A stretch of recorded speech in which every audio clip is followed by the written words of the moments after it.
people are maybe not that excited about Snax, but his individual level compared to Hooksy's is just on another level. Doesn't matter.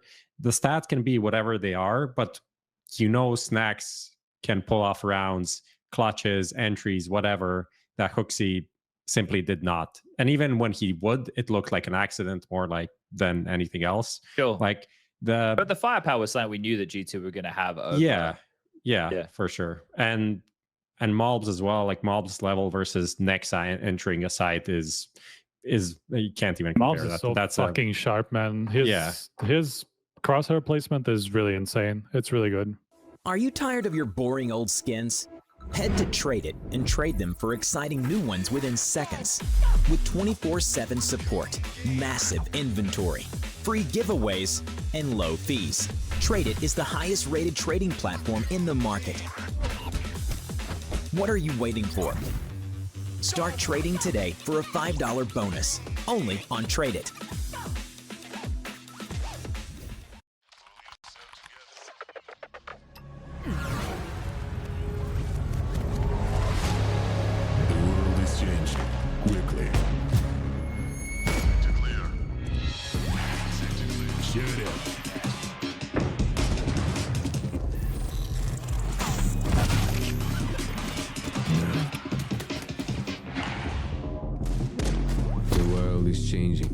But one thing remains the same: victories with 1xbet. Since the dawn of CSGO, we have been there. Observers of all that competition can reveal.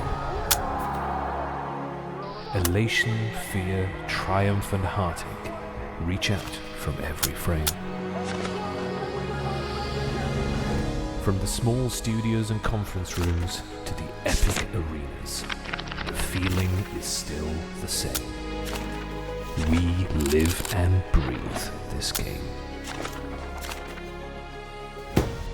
This was CSGO Through the Lens. Buy now at hltv.org/shop.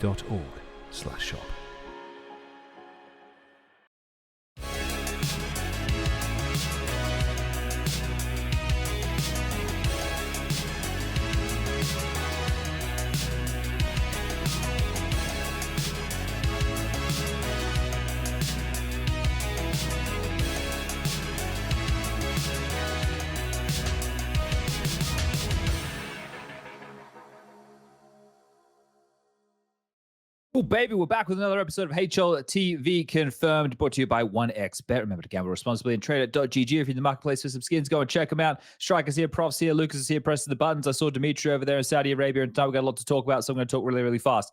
But no, we do have a lot to talk about tonight.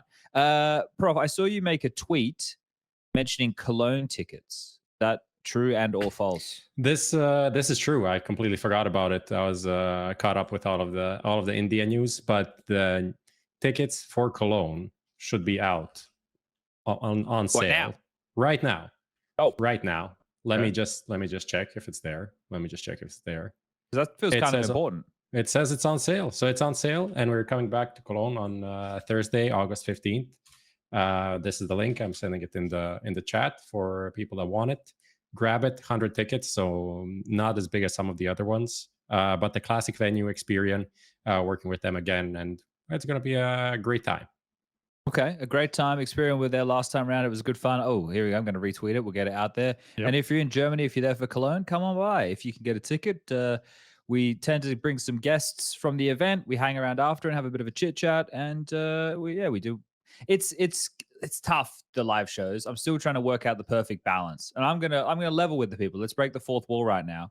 Is when we do those type of shows, it's hard to find the balance from, hey, we're just doing a podcast like we do now, and hey, we're doing something live and in person, and maybe we feel that we need to be a little bit more entertaining. It's a tough balance to strike. Yeah. Like when we just did it in the States, the group there, I was like, oh, it's going to be rowdy Americans. And they were like, nah, we just want to sit here and listen to you guys. And I was like, oh, all right, cool. It's always a bit different. But yeah, if you want to come on by. We've got our regulars. We see them plenty of times. You can see my monitor reflection behind me. Yeah, that's my door. All right, that's people just door. warning you to not watch weird stuff during the show. That's it. I didn't have to worry about that. I don't watch weird stuff anyway. You know, I'm straight edge. Oh, we lost striker. No, we didn't. I'm just trying to figure out this buffering thing. Okay, he's coming back. All right, we'll fix him. We'll fix him up. All right, so just to, I guess, off the top for today's episode, we're going to talk about a whole bunch of stuff. Obviously, we're going to talk about EWC. We're going to get stuck into talking about Valve's new rulebook and the changes and how that might affect things in the future. I think we'll link that conversation as well with the Skyesports stuff, because right now, I'm sure that's a big talk of the town. We're seeing BetBoom pulling out and a lot of stuff coming in around what's going on in there in India. But there's also some ramifications of that, of what those things may mean for like world rankings. And we could probably combo that type of conversation together. And yeah, we're going to do Skinionaire. We're going to do what are the odds. We're going to do all that good stuff. And might even use Skybox Edge to show you guys G2 and the setups and maybe go through some of those things. So that's the lay of the land. Does that sound about right, Prof? Sounds pretty good. Yeah. Okay. All right. Cool. Well, I guess we can get straight into it. Lucas, you want to roll the bumper and let's get into the recent news. Alrighty.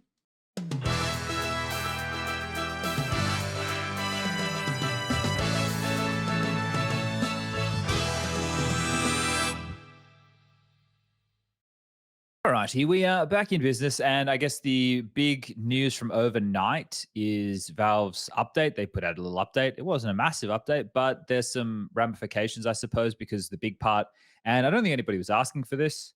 I don't think anybody at all was asking for this.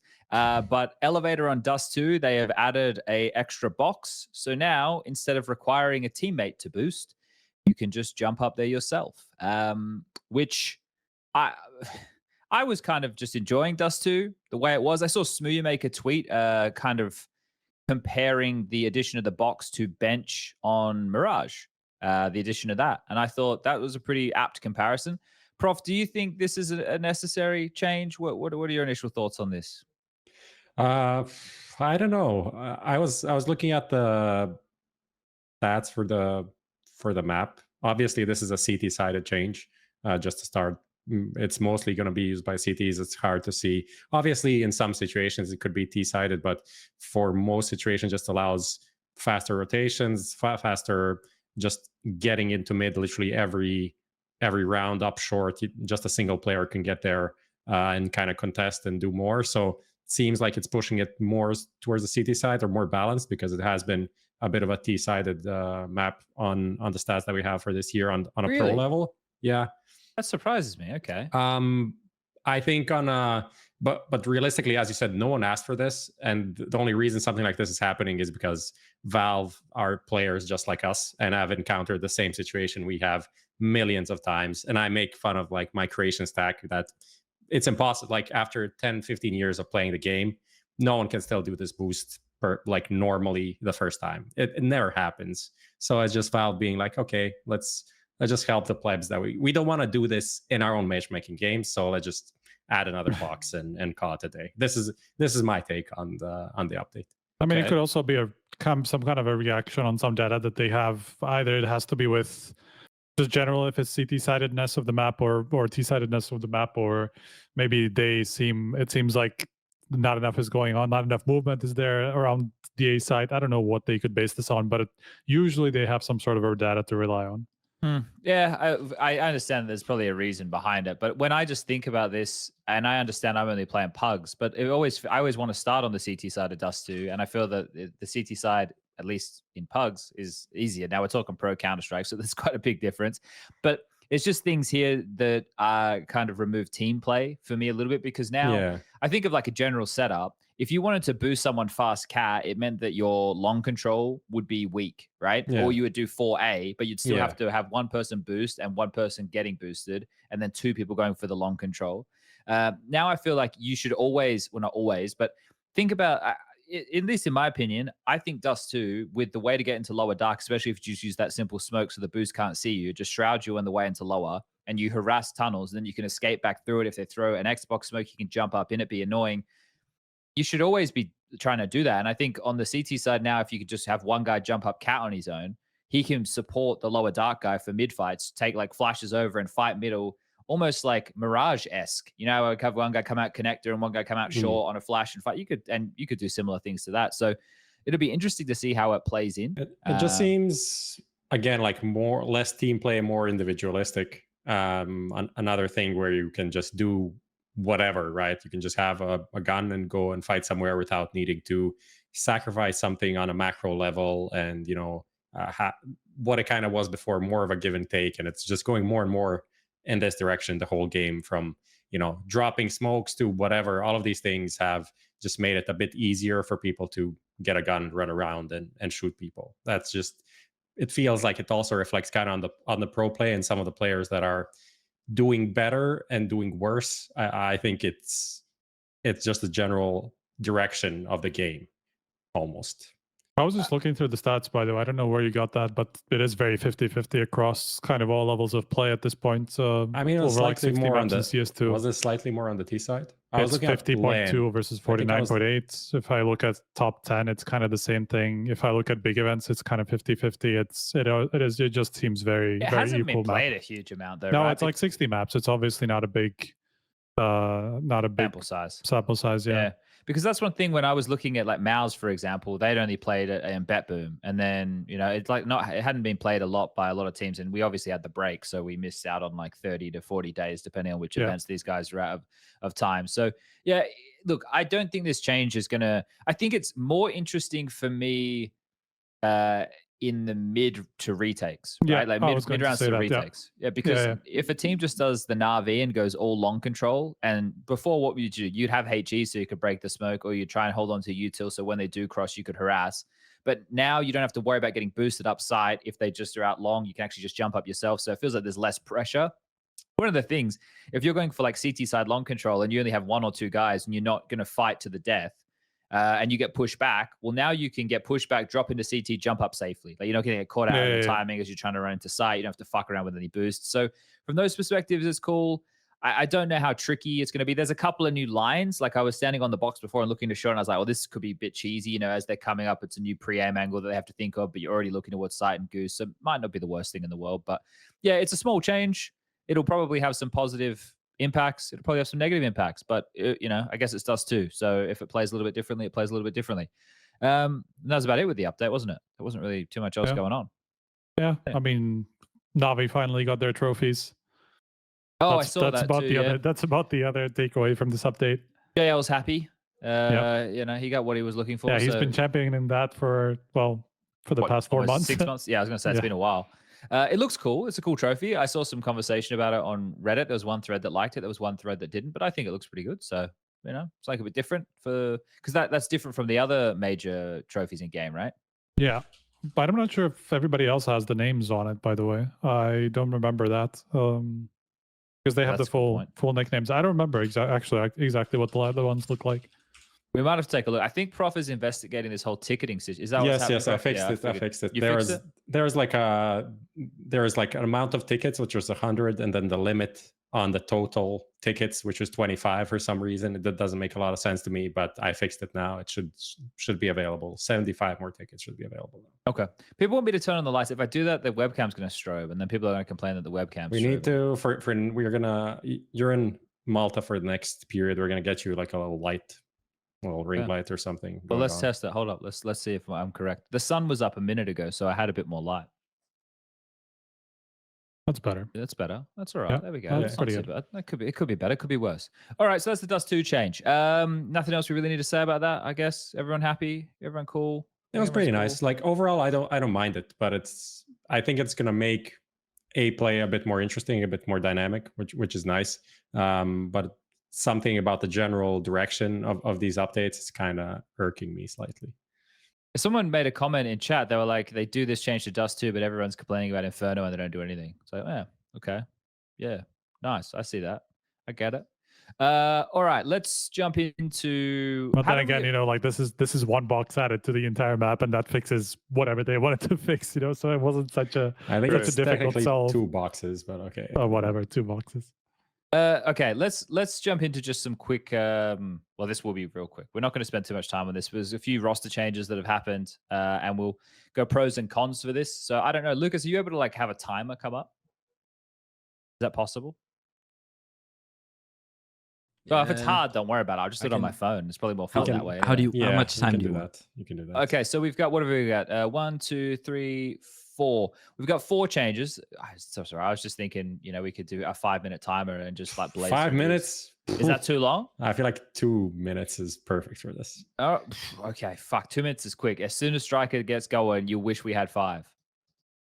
There's Or not. nothing. Trust me, there's not about this. All right. We'll do a 2-minute timer. All right. I'm waiting. I'm holding. I am holding. I am still holding. I don't know. You're the graphics, man. I'm This just the must guy who be an talks. insane graphic. We're using more time to wait for this timer than we're going to use to actually talk about these changes. I don't know. One of them you could talk about for a while, couldn't you? I need to remember what we had on the I'm list. trying to Don't spoil it yet. All right, fuck it. Let's just go. Okay. Okay. Okay, so we've had 4 roster changes over the last couple of days. We're going to get through them quick. Pros and cons. So, gentlemen, we're going to start the timer, and we're going to and I'm going to throw out the change, and you guys are going to say the pros and the cons for this change. All right, here we go. Start the timer. Toby returns to big as coach.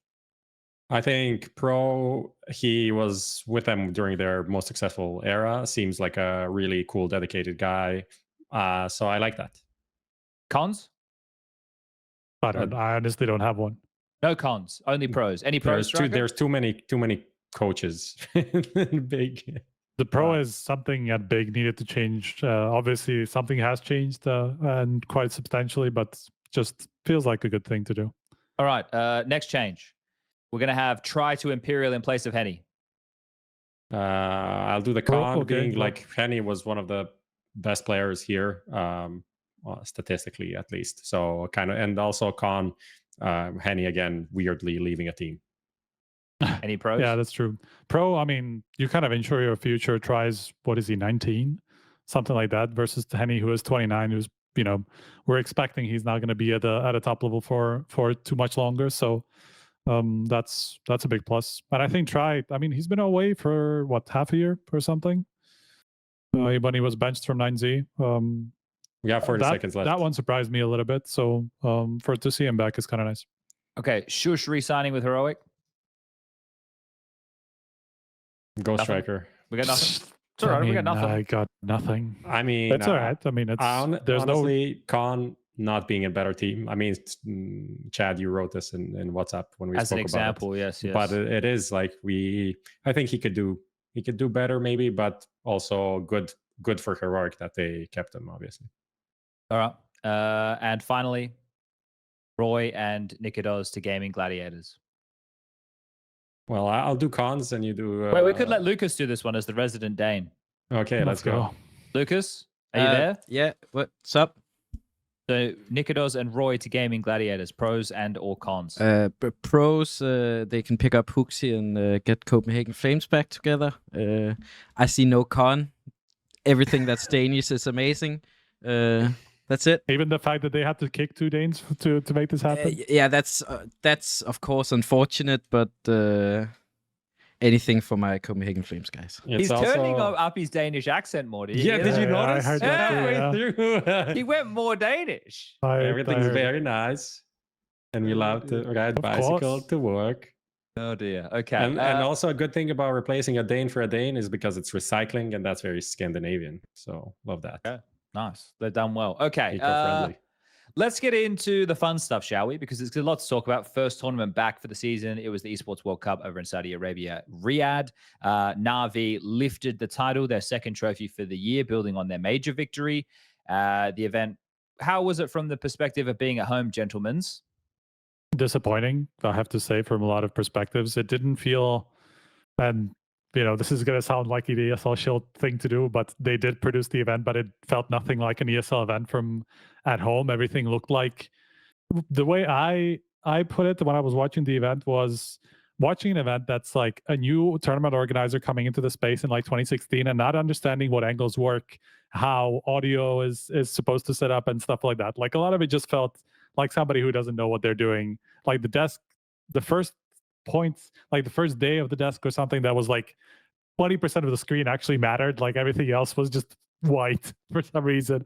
Like all this just didn't feel like a top event whatsoever for a lot of it. Yeah, I mean, it felt pretty mid. Like it felt like a budget ESL event, which I guess it is at the end of the day. Like you didn't have all of the people behind the scenes working that you usually do. I'm just guessing. Obviously, the talent was more or less there, but not, not the same production people and not the same, camera operators and all of these things that kind of build into a lot of just weird things, like weird replays and, some things that are like, okay, what? It's that jarring fact. It's like, it's not like you're watching a Starlighter event when it's like completely, this is Eastern European idea of how a tournament should look, but it's like it looks like ESL, just worse in most aspects. It's not executed properly at all. Yeah. So I mean, it was mid. It wasn't horrible. Like the first day was pretty bad in my opinion, but then after that it kind of picked up and it was okay to watch. Well, the first day is pretty bad when the casters on site have worse audio quality going out to the viewer at home than the casters from home. Yeah, I was like, Chad, can we hear you? No, we can't hear you, Chad. And then like for 3 rounds, Alex is talking to himself. when we did the very first day, right? So it was actually different venues. So like it was the same. Yeah. It was the same. Overall facility, right? But there's all these different stages, and this was a different like stage that we were at. And I think we were there because it meant that we could have 3 games at once. There was like 4 different wings, and on one of the wings we were like casting an analyst desk across from each other, and then the other 3 setups kind of were around, and you could walk around and see them all. And that was day 1. But then every other day from that point on, we were in the big studio, which you guys would have seen on camera a lot more, with these massive screens, and that's where the fans were. But the issue there was and people, I was reading some comments from people who were questioning why there was so much downtime between games. And it's because they were only using that one space, right? Everybody was quote unquote on the stage. And in the rules, and this is normally how it would go with an ESL event as well, you have to allow 40 minutes between a game. And that's not because it's like, okay, yeah, we want to run content and have the desk and everything for 40 minutes. It's because from the point at which the teams finish the game and then pack up to the point in which the next team comes, plugs in their SSDs, warms up and is ready to go, it's a 40-minute window, right? Yeah. The teams are allowed that much time to plug in, get acclimatized, get everything ready, and then play. And because on the first day, well, I guess it's technically the second day of the event, but the first day on the stage, we had all those best of ones, right? So it meant that you were having more changes. So it took like 6 to 7 hours for me and Alex to cast 4 best of ones because of the amount of time between the setup for each show. And that took fucking forever. Day 1, obviously the whole setup we're on, the quality was terrible. I only heard the quality of the cast through the Frag movie, like Via's Frag movie that they put out. I was like, oh my God, did we really sound like that? And then what else is there? Yeah, in terms of some of the things you were pointing out, it seems to me that the way it works is there's a lot more checks and balances. Like there's a lot more people at this type of an event that need to give their stamp of approval or okay, like anything.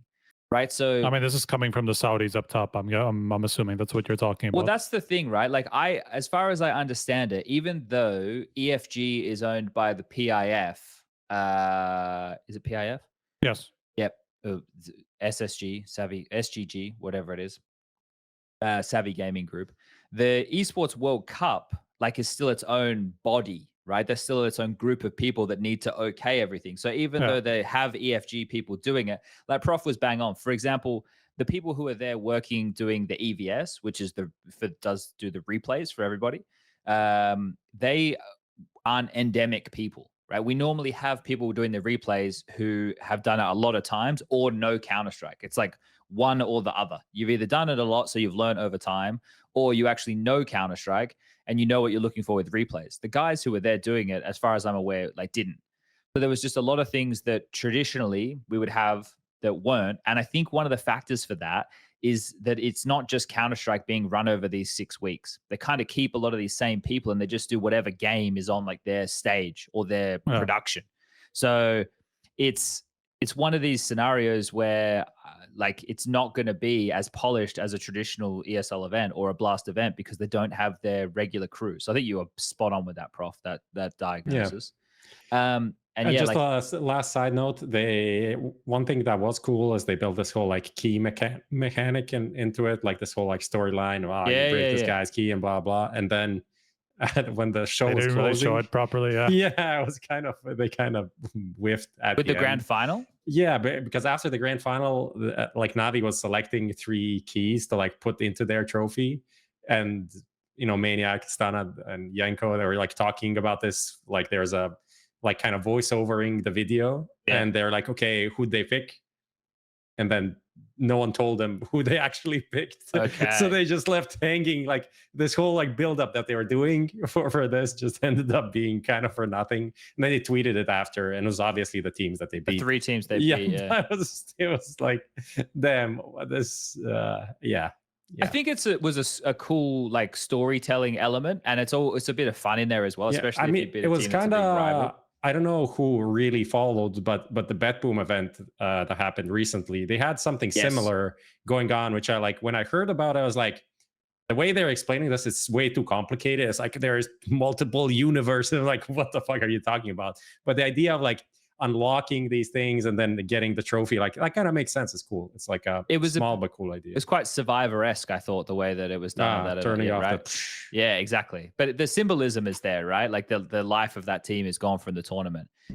Someone here said they didn't hire ESL. No, they hired ESL observers. I'm talking about EVS, which are the people who do, I don't know what EVS even stands for, but they're the people in production who are doing the replays. Yes. Yeah. So that's different. But they like, so for example, Rush is the only full-time ESL observer, but he also works as like a creative for the business. So he's always there. But then in terms of like Chev or Jakey or other observers like that, they were hired. So yeah, it was standard people from that perspective, but in other roles, it was definitely different. Okay. So I guess that's the long and the short of the event itself, like from the outside and you guys watching and everything like that. But in terms of the Counter-Strike, which I guess is the bit that we're all looking to talk about, let's get what is it? But Chev was there, but only for the first couple of days. I think it's the same thing as like Banks was there, guys. Banks was there as a desk host, but only for the first couple of days. So they keep the staff that they thought was necessary for the event. Okay, Navi, they won the event. All right, they're winners. They're flukers, aren't they? Aren't they, Prof? That's crazy. I wasn't on that ship. I wasn't calling it a fluke. So why are you throwing me under the bus? Well, that's the dialogue, isn't it? That's all the dialogue's about with this thing. Are they flukers or are they not flukers?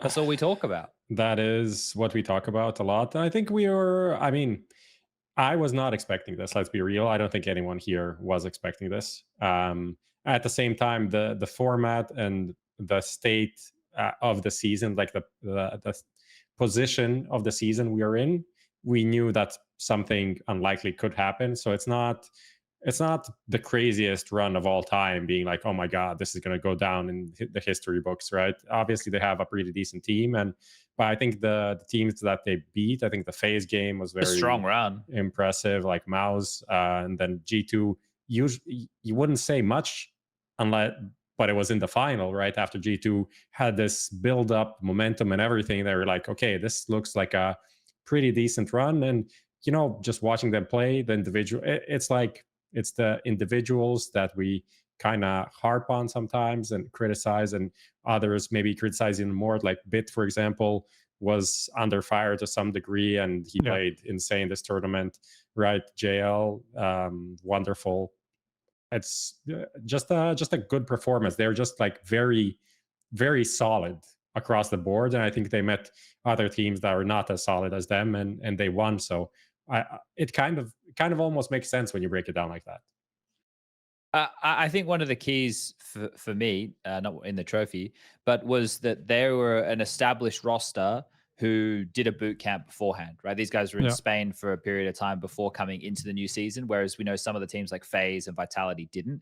And that tells me like a lot of things about this Navi team, because when they won the major, obviously the fluke conversation, but then we even had from Blade in like interviews after, right, saying that the type of players he had. How did he reference them as like tier 2 players or something like that in one of the interviews?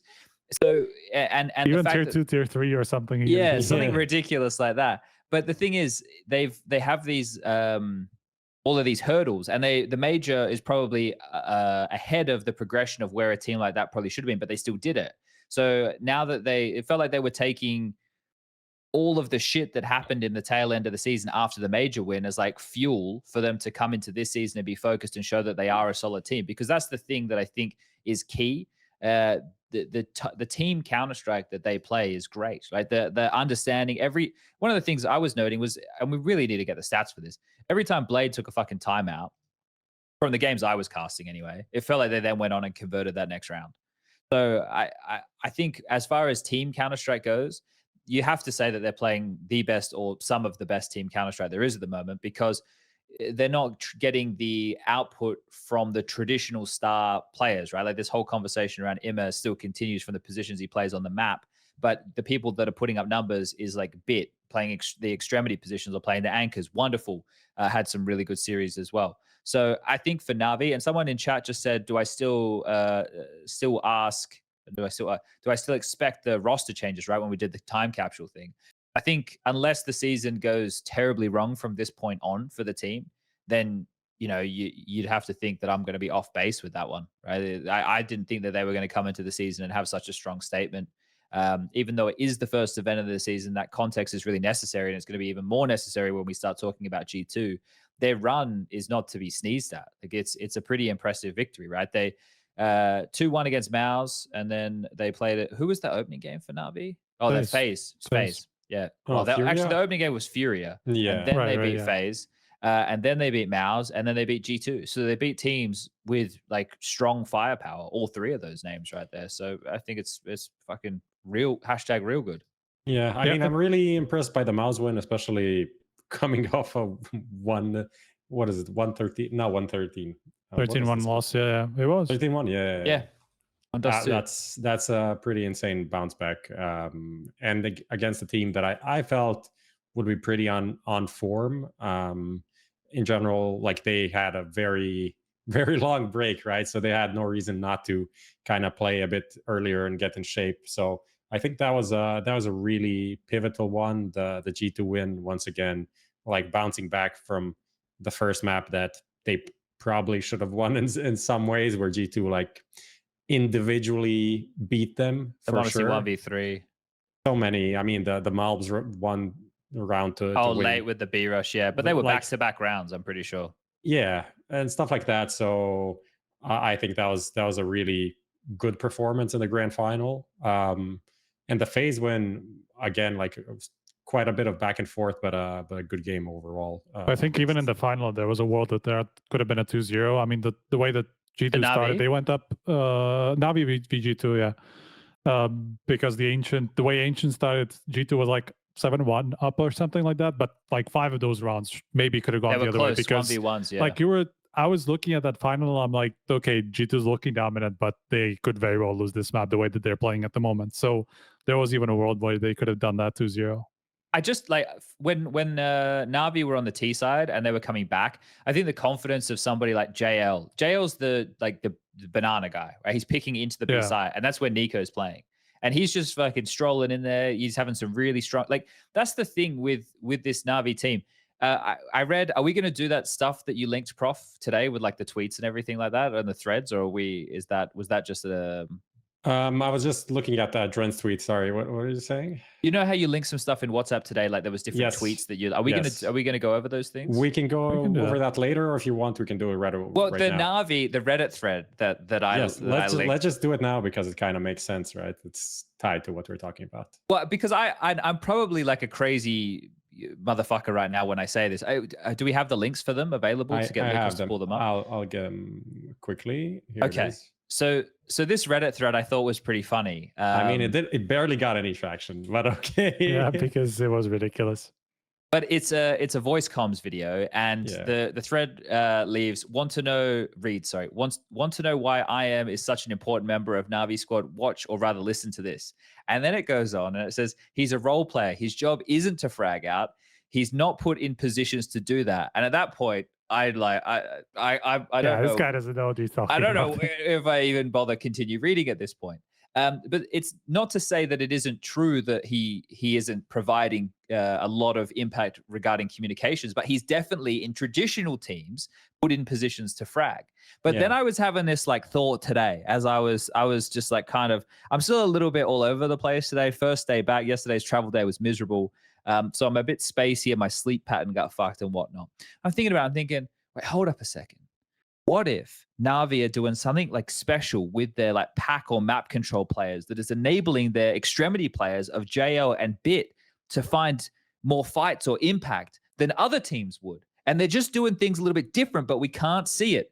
And I swear I haven't done any drugs, but I was just thinking, like, is there something there? I mean, this is what I was thinking back when they won the major. Like, this is exactly, maybe I even said this, maybe it was just in my head, but, maybe they're doing the false nine of football. This guy's supposed to strike goals, but he's not. He's just playing off of, but I don't see how he would be doing this. So right?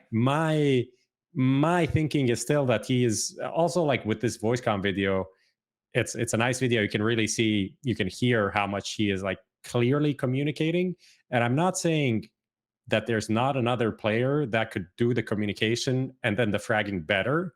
But in terms of maybe what Navi needs, if they had a better fragger but a worse communicator, the team could be like 5 times worse. Because I don't know, I don't think Wonderful is a great communicator. That's at least my kind of what I heard from Spirit, and just like listening to this voice comm video, I barely hear him what he's saying, just like vocally, but also doesn't seem like he has this intensity in the communication that is sometimes super important. So, that's kind of my understanding with him. He's not a perfect player. He's definitely limited in terms of like in-game fragging performance, but he is providing enough in other areas that as long as Navi are doing good, there's no need to rock the boat by introducing like a random element to the, like a new element to the team. Yeah, I mean, seems working at the moment. And I mean, as long as you have, obviously it's not usual that you have a guy like Bit producing the kind of numbers that he does. So as long as you have something making up for that gap, and it's not even that Ima is so far off the mark. I mean, we had the whole target rating article, and I think at the time he was in positions that were supposed to be like 112 rating average. And then the last few events he's actually been kind of matching up somewhere closer to that, at least, compared to the major where he was just missing the mark completely. So it's also, I feel like a lot of the reputation is just carrying with him, even though he's producing much better these days. So from the major was also, very, very bad, realistically, and that's where, that's when everyone started talking about it. Like, there's a bit of discourse before, but it was before Simple left, basically. And exactly. was just not delivering. If you go on his stats page, there's that rolling rating thing.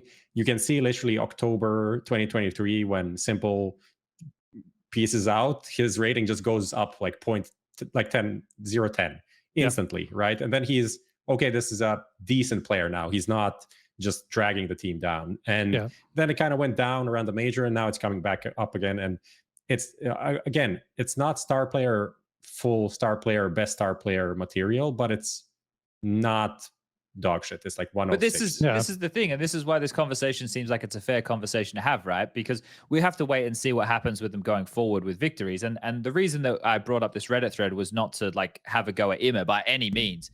It was because I thought that the way that this person had characterized Ima is in the positions he plays by obviously modern fake. Understanding of Counter-Strike is wrong. Right? It doesn't detract from his communication or what he contributes, but there's an interesting conversation, and you'd have to look in detail. But for JL and Bit, like, JL was the major MVP, right? Like, and he's a player not playing the most glamorous positions at all. And so he had another great final, by the way. I mean, Bet kind of stole the show, but still, JL was, I think, the highest rated at that final, mainly because of the first map, but still, like, delivering really high numbers. Also in the semi, I think he was producing really well. So, I mean, if you have guys in your third, fourth star positions delivering these kind of numbers, who cares if Ima is delivering up to the roles that he's playing? Maybe it is something down to the system that just allows the whole thing to work better. It's hard to say.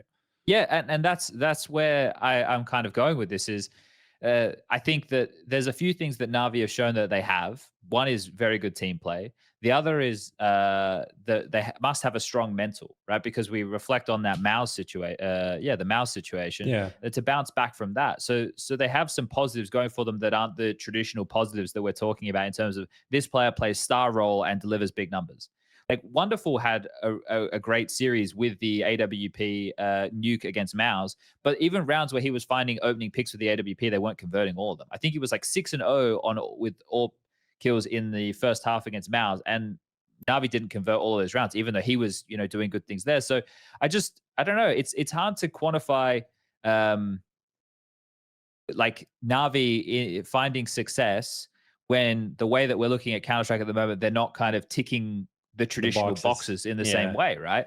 But you can't fuck with the result. And again, we are going to clarify in the sense of first event of the season. But going into this, a lot of teams had a lot of things to either set right or set themselves on the right foot. All of the teams there would have loved to have won this event, right? But only Navi did. So I'm interested to see, and I'll ask this question now regarding Navi. Do they go into Cologne for you guys as the favorite? Like, do you have to quantify them now as the favorite? I think there's still, if you're looking ahead, I think there's still some question marks over the other teams that they faced on the way, not maybe being up to snuff to their usual form. I mean, Mouse would be probably the biggest one, but even G2, I don't think there's any question that in that final they weren't playing up to the same level that they were ahead of time. And I think a lot of it wasn't necessarily because of anything that Navi did. I mean, one thing to point out there would be just m0NESY kind of disappearing, and a lot of it due to his own fault.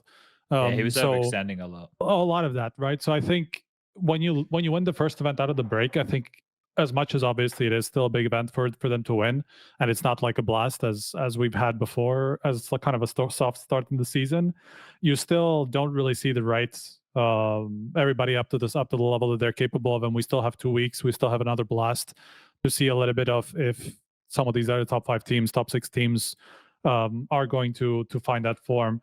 And I mean, we are in a place where we have 6 very strong teams, and then you have teams like Astralis who are somewhere like on the verge of possibly entering title contention.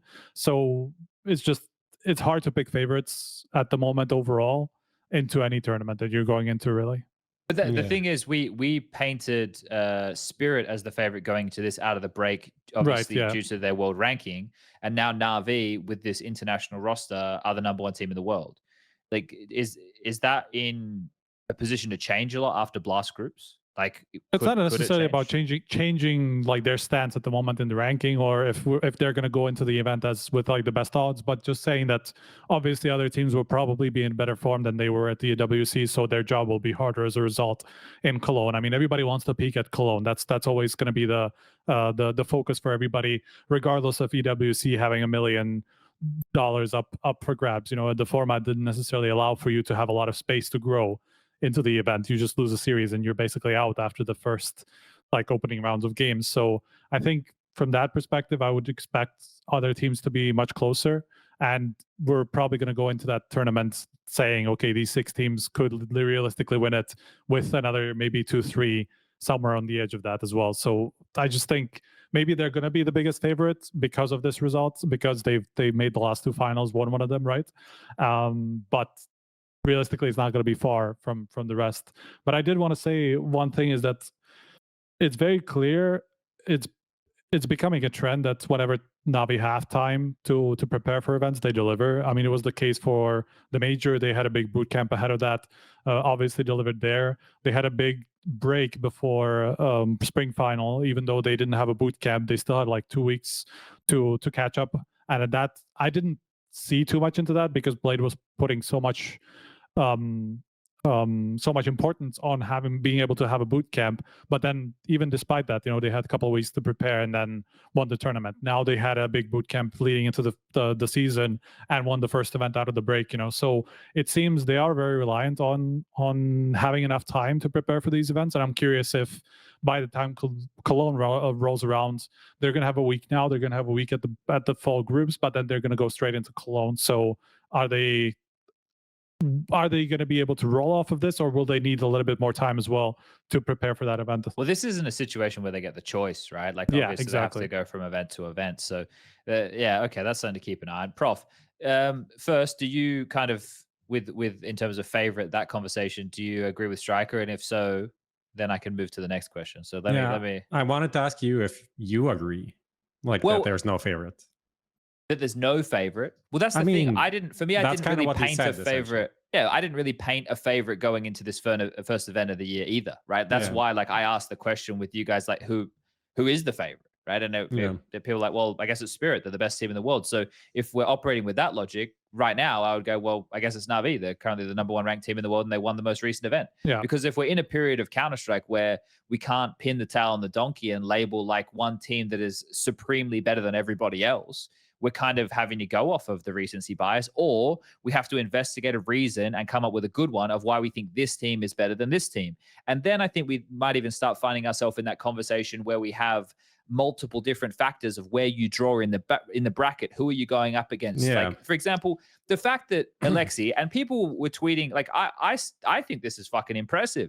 The fact that people were tweeting at me like, oh yeah, but it's happened so many times now, like it's not a storyline anymore. The fact that Aleksi is 7-0 against the old core, like that's the thing. People are like, oh yeah, but that was like they changed roster, changed. It's the same fucking core, right? It's Hunter, Nico, and m0NESY. No, it's definitely not over. It's definitely not over. It's literally the same. What are we talking about? That's the whole identity of that team. That has been the whole identity of that team since Nico joined, right? Like Nico, m0NESY, Hunter, those three. That's what you think of when you think of G2. Like that, those are the players that you're thinking of. So, yeah, I can't believe that record stands, and it has to be a mental thing on either side of the fence. Maybe less for Aleksi, but maybe more for the other three. It's more exactly. Maybe it's more because of G2 and knowing like we can't fucking beat this guy. Like, what are we gonna do? Yeah, so I think like that has to play like the overall of Aleksi 22-0 against former teams. I think that is not as important as the head-to-head, because what I was just bringing up there was like, let's say that NAVI can beat G2, but NAVI can't beat Spirit, but G2 can beat Spirit. But you know, like Mouse can beat these, but they can't beat FaZe. Yeah, exactly. Yeah. It really depends on who draws who in the tournament, in the playoffs. But most of these should get to at least the top 8, and then after that, it's kind of it depends on what. I mean, it would be amazing if we were to enter Cologne with all those top 6 teams in the playoffs. Obviously, unlikely for that to happen, just because one upset will happen that will fuck it over. 2 of them will meet in the group stage. But even if we get 4 of them heading into the top 6 in Cologne, that would be amazing, because it's just been leading up to this, right? We've had all kinds of different winners this season, bar Vitality, but they're still obviously very competitive. So that'll be great. I think this sets up an amazing second half of the season. Okay, so I guess at this point we could keep glazing NAVI. Do we want to glaze them anymore? I just want to say, talking about Aleksi, I also think the grand final calling was so much better, and I don't like point that out that often, but like comparing G2 versus NAVI, they just looked so much more comfortable, and also makes sense because they are a team much longer. So it's not really like a completely fair comparison, but I think that was also a part where they're outclassed. Okay. Jail says more, please. I just like we'll probably return to talking about NAVI, because we're going to be talking about these other teams and there'll be common threads. So I guess let's focus on everyone's favorite or least favorite topic. It really depends on if you have a Serbian flag or not. We're going to talk about G2, and obviously on debut with the roster with malbs and Snax, and the fact that they make a grand final again. Understandable to talk about the context, first event out of the break, but they were looking quite dominant in the games that they were playing, and it felt like they were playing very assertive Counter-Strike, which was one of the keys for me.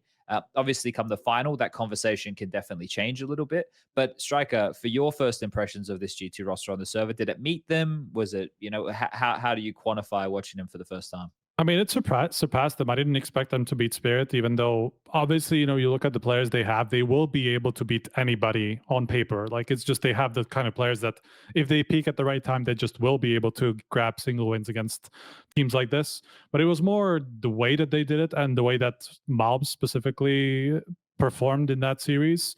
And I mean, over the whole tournament, I think on the T side, he was looking very comfortable. And then even in that Spirit series, I was looking at him And there were like 3 moments where I swear to God, I don't know if it's because of him taking a page out of Donk's book in general. I mean, he's spoken quite at length about that and just calling himself the NA Donk and whatever.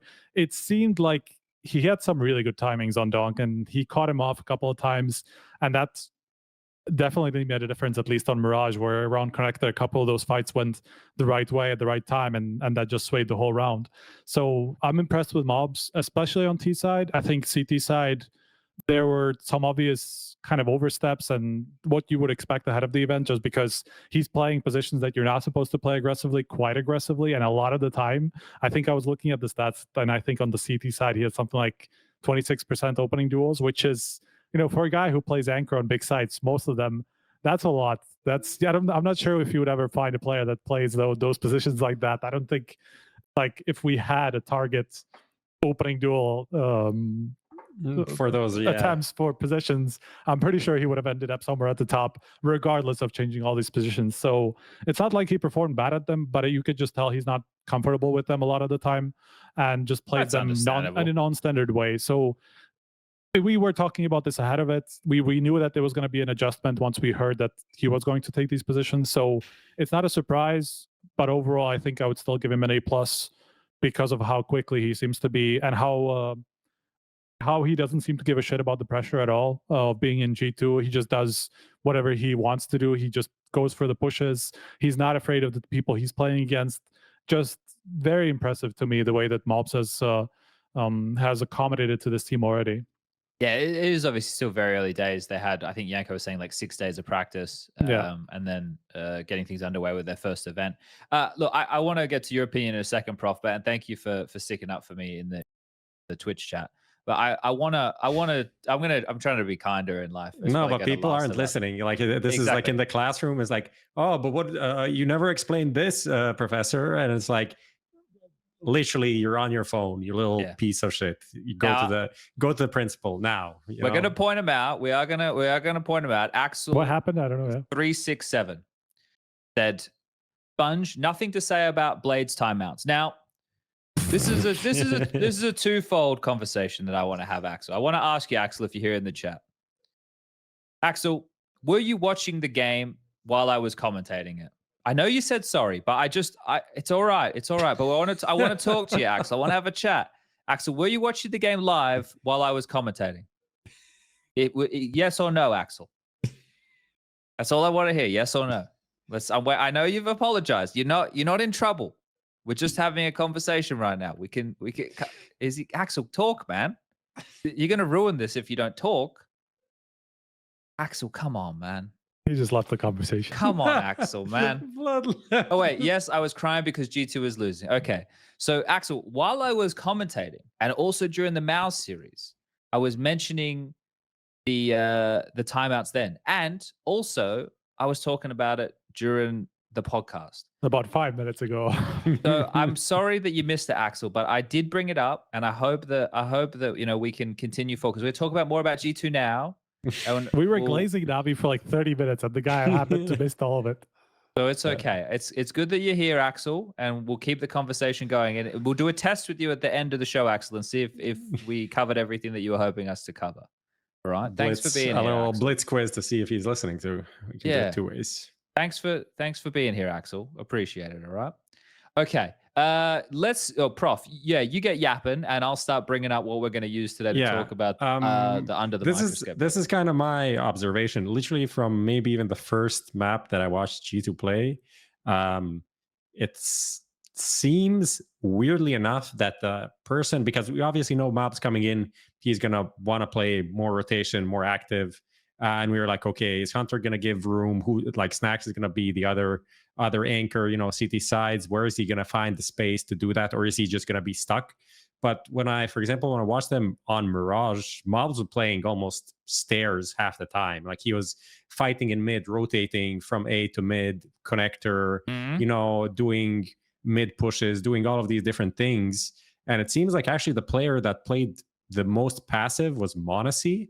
Like, he was kind of just He was kind of covering some angles. He was playing CT. He was just holding apps from jungle or whatever and allowing malbs to have like a bit more freedom.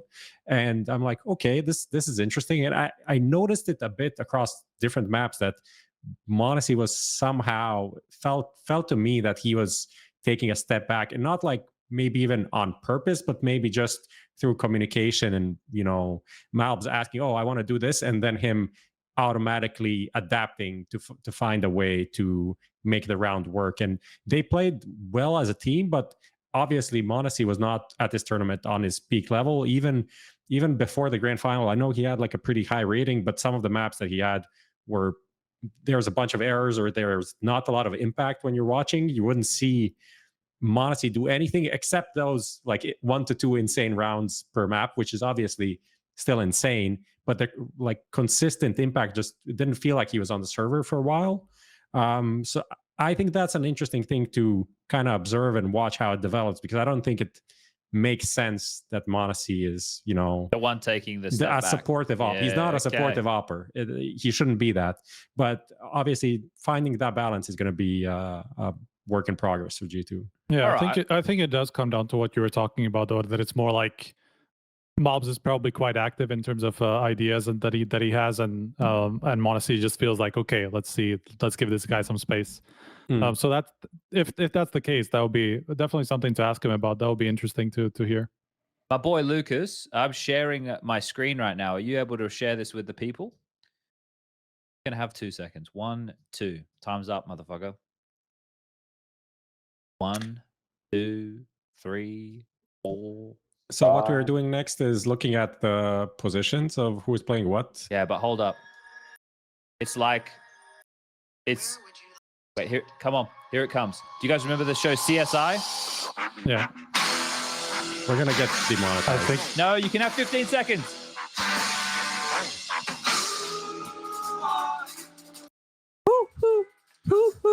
Do you really want to know? We're doing Under the Microscope with G2. Alrighty. CSI was a great show. It was a banger intro. We're using Skybox Edge here, everybody. If you're a Counter-Strike team, I would strongly recommend getting your org to pay the money to use this product, because it's fucking amazing. All right, so G2, with the new roster, they played Ancient every single time, and they won it every single time. They played it 4 times. Look at that. It's fucking crazy. They played Inferno twice. They lost 1-1-1. Nuke, they lost it twice. They played Dust 2 once. They won it, and they played Mirage. So they only played 5 maps of their 6-map pool. I feel that they are going to ban Vertigo as their permaban. In the final, they were lucky that NAVI also bans that, so they didn't have to worry about it. It gave them the chance to ban Mirage, which NAVI are very, very good on. So the only map that we didn't see them play of their pool, presumably, could be wrong, is that of fucking Anubis. So we don't know what their Anubis is going to look like. Now, what we're going to do is we're going to jump in here, and Prof's right. We're going to take a look at some of these positions and see if they line up with what we expected. Now, it's a small sample size. We'll start with Ancient. So I'm going to go CT side. I'm going to go on their full buys, and I'm going to go multi-round, so we can see all these positions that these players would be playing in. Let me clear that. Let me here. This is it. Okay, so Snax, I think we cave player, right, guys? Yeah, right. That's where he was most of the time, I think. Yep, like so that was where HLTV was as well. I don't think that's any change, right? Here he goes. Looks pretty normal. Looks pretty standard, doesn't it? That one round is one they forgot to buy, I think. The one when that's delayed. Back. Yeah. Okay, so that was pretty standard. So I guess it's really the malbs conversation, and maybe we can see some of the details, because Prof, there were some certain rounds where they were doing like double mid setups, where like there was that one where malbs out here and cut out, and they would leave A. They were like, which is, you know, normal to leave A, but there was more rounds where m0NESY would be over towards like A with the AWP. Yeah, kind of anchoring it. Well, he was doing malbs was also doing a lot of pushing down from A. So yeah, which I think is good. I think A main pushes are really important to have. But that's the thing, like it's much more active to be pushing. You can see he's around middle a lot in these buy rounds as well. Yeah, ancient like A anchor isn't necessarily an anchor a lot of the time, so that suits him well. We can take a look at m0NESY. I think he's just going to be, m0NESY just gets to be everywhere. Yeah, but there was a few rounds where m0NESY was just sitting here with the AWP a lot and they had the 2 aggressive mid. So I think Ancient is pretty standard, right? Hunter was the main mid guy. He was even playing CT-sided rounds on his own over towards middle. Like those few rounds where he'd go out and didn't have any support and was taking the space. And then Nico likes to play the B long position, right? Mm. That's what we're expecting. We can take another look. We can. What map do you guys want to look at? Inferno, Mirage, Nuke, or Dust 2? I'm curious about Mirage because I remember watching it, but I just don't remember a lot about it. Okay. We'll start with malbs. I guess we'll be able to take a look here and see those positions. See, there's not a lot of full rifle rounds. This is only because of one This map. is against Spirit, 1, right? 2, 3, 4, 5. It's only 6 considered full buy rounds in that map that it has recorded data of, right? Okay. I took out the junk rounds, like low buy rounds and that. So you see quite a few rounds where he is literally on stairs. Yeah. Yeah, I noticed that a bit with Vitality as well, where Flames was playing a bit more connector orientated and Apex with him, but they were doing a lot of like all in mid fight stuff. So yeah, malbs is the main focus there. Snax gets the really annoying and shit job, the poor guy. And everybody else, we know what Hunter and Nico are going to do, right? So we don't really need to check too much with that one. Can you throw out Monacy? Just curious on sure. CT side how it looked. The thing of a window player, right? What are you going to go? I guess now you can at least blow open the smoke, but yeah, most of the time you're just going to be throwing utility and then chilling for a bit, right? Pretty much just window play for Monacy. 1 round ticket and 1 short start of the round. So nothing crazy there. Inferno. Now, Inferno malbs had a few rounds where he went to go aggressive, like window room. The best round from him was the round that he was porch. And he killed 4. That was the best. And that was him not being like an anchor pit position or anything. Like Hunter was actually floating back in towards the side, I think. Yeah, there's a couple of these rounds where he went aggressive in towards the window room. But yeah, there was the anti-eco where he got caught on the balcony as they came out. That was the second round of the third map. He got caught out by NAVI. Like that looked pretty tough. But Do you mean the bit entry or? I don't know. It was with a Tech 9. It was a Tech. The bit entry was on a rifle round. Yeah, that was against Monacy and Hunter, I think. He's not just pit merchant the whole game. Like we're quite a ways into the round, and he's really not just hanging pit. Yeah, but that's what happens a lot, especially when you have like those double porch or double short setups and up top. Yeah, but Monacy was more A early than Hunter was. Hunter was constantly setting up B. Okay. Monacy was traditionally starting more early A, right? You can see he only started early B, like 4 rounds there. Most of the time he was starting early A, and it was actually Hunter starting much more early towards B. Like he was the third guy to help set up Banana a lot more of the time, it felt like. Which is still not a huge amount, right? Like he's more than Monacy, but still not a crazy amount. What do we got with Snax? I guess we can take. That's often spawn based anyway, right? So the way that the people decide who goes to help the banana retake or. Well, takes. It depends if Monacy has the AWP, right? I think it probably plays into it as well there. But Snax was obviously the more aggressive element of Banana. Like he would be the guy running through the mollies and everything like that. All right, what else we got here, gentlemen? It's Nuke and Dust 2. I think the Dust 2 B holds from malbs and malbs' pit from Snax and Hunter was pretty good. Like they had some good rounds where the two of them were holding B together. Like where they collapsed down against the mid to B, they had some good defenses over there. malbs at the pit anchor, like it can be a boring position, but I think it's an aimer's position, so it's probably not the worst thing in the world for him to find himself there. Like he just gets to sit and take like aim drills. So yeah, malbs' position is going to be pretty standard. I mean, one thing to just say about Snax in general, I don't know if we want to do anything more here, but you know, people are maybe not that excited about Snax, but his individual level compared to HooXi's is just on another level. Doesn't matter. The stats can be whatever they are, but you know, Snax can pull off rounds, clutches, entries, whatever that HooXi simply did not. And even when he would, it looked like an accident more like than anything else. Sure. Like but the firepower was something we knew that G2 were going to have over. Yeah, for sure. And malbs as well, like malbs level versus Nexa entering a site is you can't even compare. Malbs is so fucking sharp, man. His crosshair placement is really insane. It's really good. Well, that's one thing, right? We only looked at the CT sides there. So we could look at the T sides if you wanted. Someone in chat also just asked to compare like malbs on Inferno CT side in the pit position to like some other team. Oh, okay. To Nexa. We could compare it to, but like if we wanted to see from Nexa, I mean, he's definitely going to be much. Yeah, that'll be interesting. But I would imagine he's going to be hanging pit a lot more.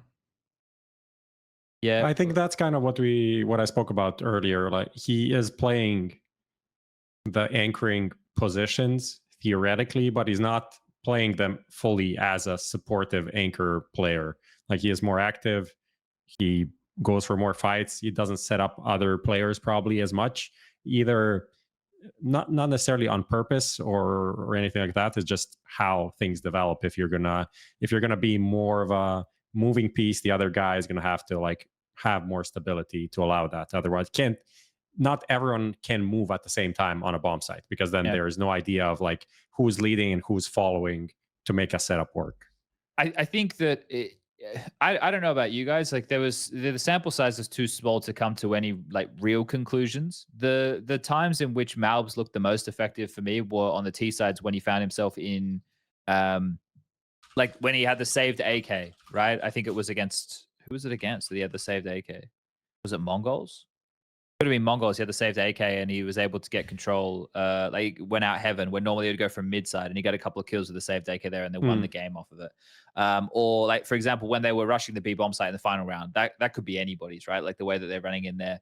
But the porch round on Inferno, where he's taking multiple fights, killing them as they're coming up through mid, as well as killing them when they're coming out of apps. Like when he was in these positions where he had to, focus on a little bit more, is where it seemed like he was doing a bang up job. Like his aim is never in question. So I don't know like what to take away from this overall, because Hunter had a bad final, but had more Hunter-esque moments throughout the rest of the tournament than I've seen from him in a very long time. Yeah, Nico was in some of his absolute best CS2 form that we've seen. Like, he was putting up really big numbers. So I don't know how to quantify it overall. Like, it's a great honeymoon event, a really good way to start. And when you're in the grand final, you feel like you're going to be in it to win it. But the last two maps were scoreline-wise like blowouts. Both of them were 13-6s. Yeah. So it's a good start, but I still will, like, I'm still with the Pitta tweet, right? Like, good early, and then it's going to simmer out. That's just, I'm still there.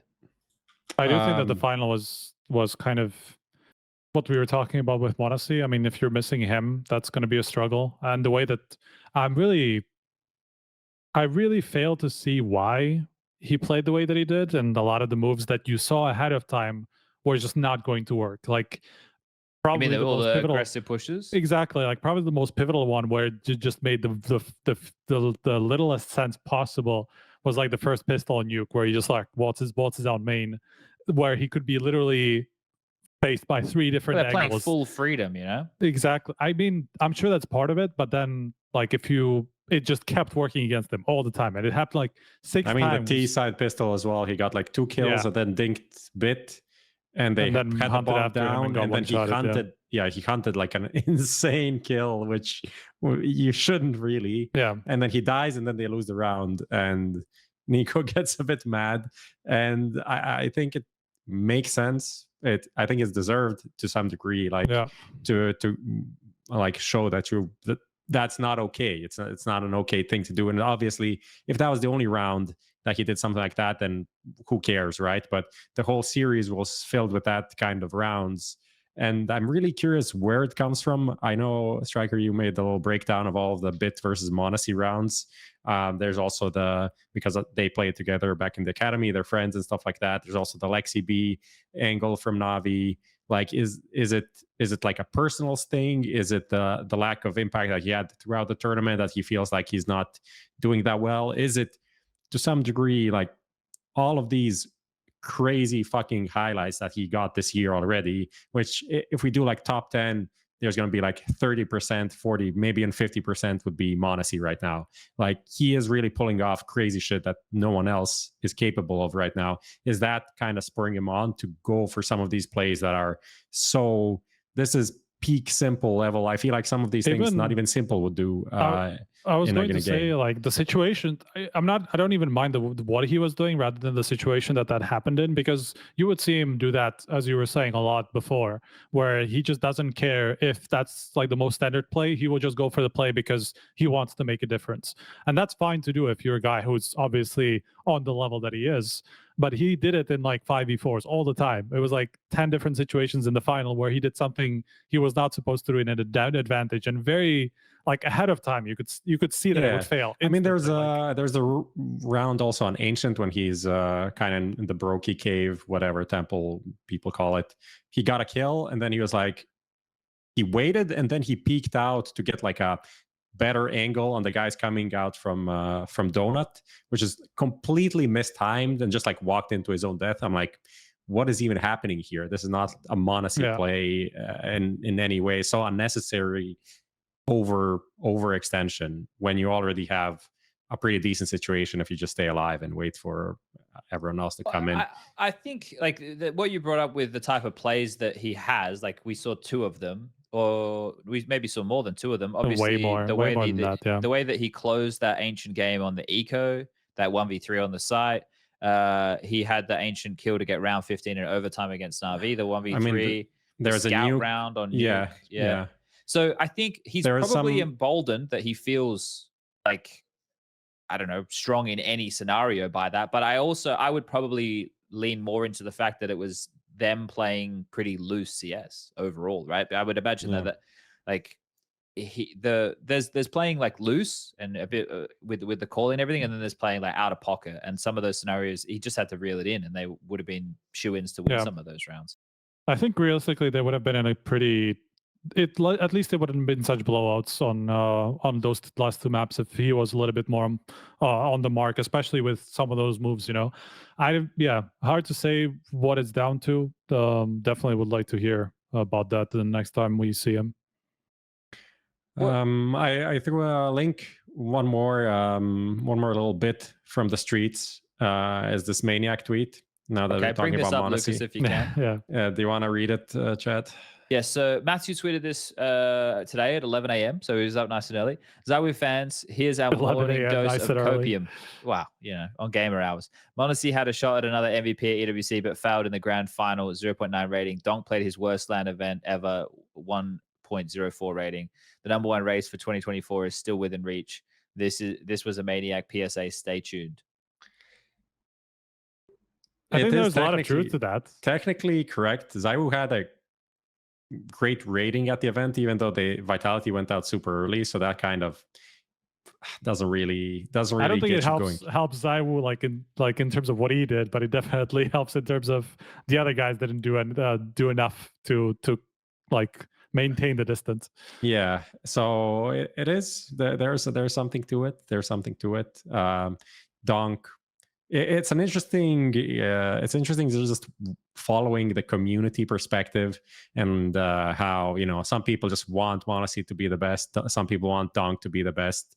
There are some comments on the broadcast very clearly stating preferences and what they think, who the best player in the world is right now, which I think is still premature to say anything like that, considering these guys are pretty much neck and neck throughout the year. But it's an interesting development. Don kind of had a shit game. He got a lot of shit for it, even though technically rating positive.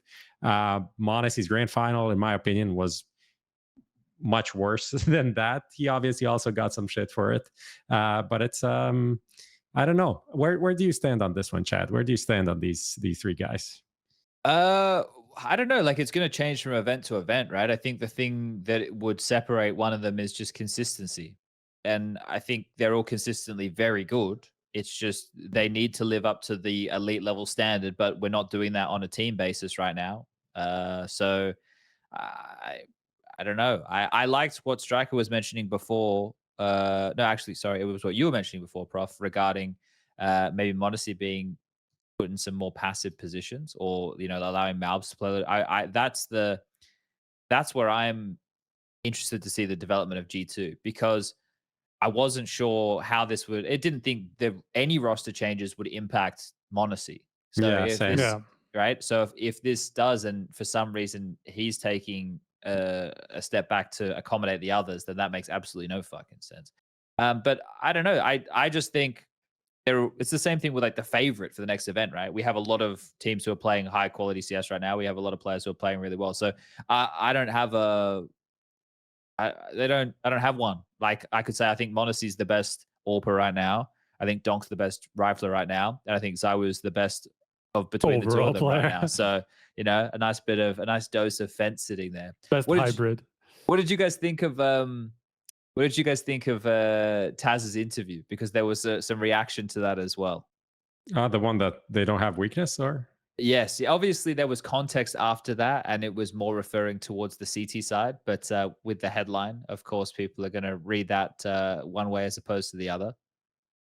But I think, it's not such a outrageous thing to say, just because, they can't be targeted as easily as they could possibly in the past. So I don't think it was such a insane thing to say. I think people took it more from like a position of arrogance, which I didn't see it as.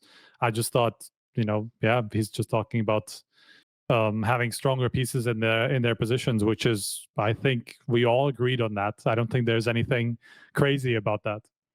Well, compared to the previous roster, right? Of course, there was weaknesses that people could definitely target. But I think when that headline comes out, and because they are having a good first event, people are piecing puzzle pieces the way that they want them to go. And then when this is the problem, and this is why you see players and coaches and everybody get a bit muted in what they say, is because of the response and because of how close we are as a community to the players in terms of the direct feedback over social media.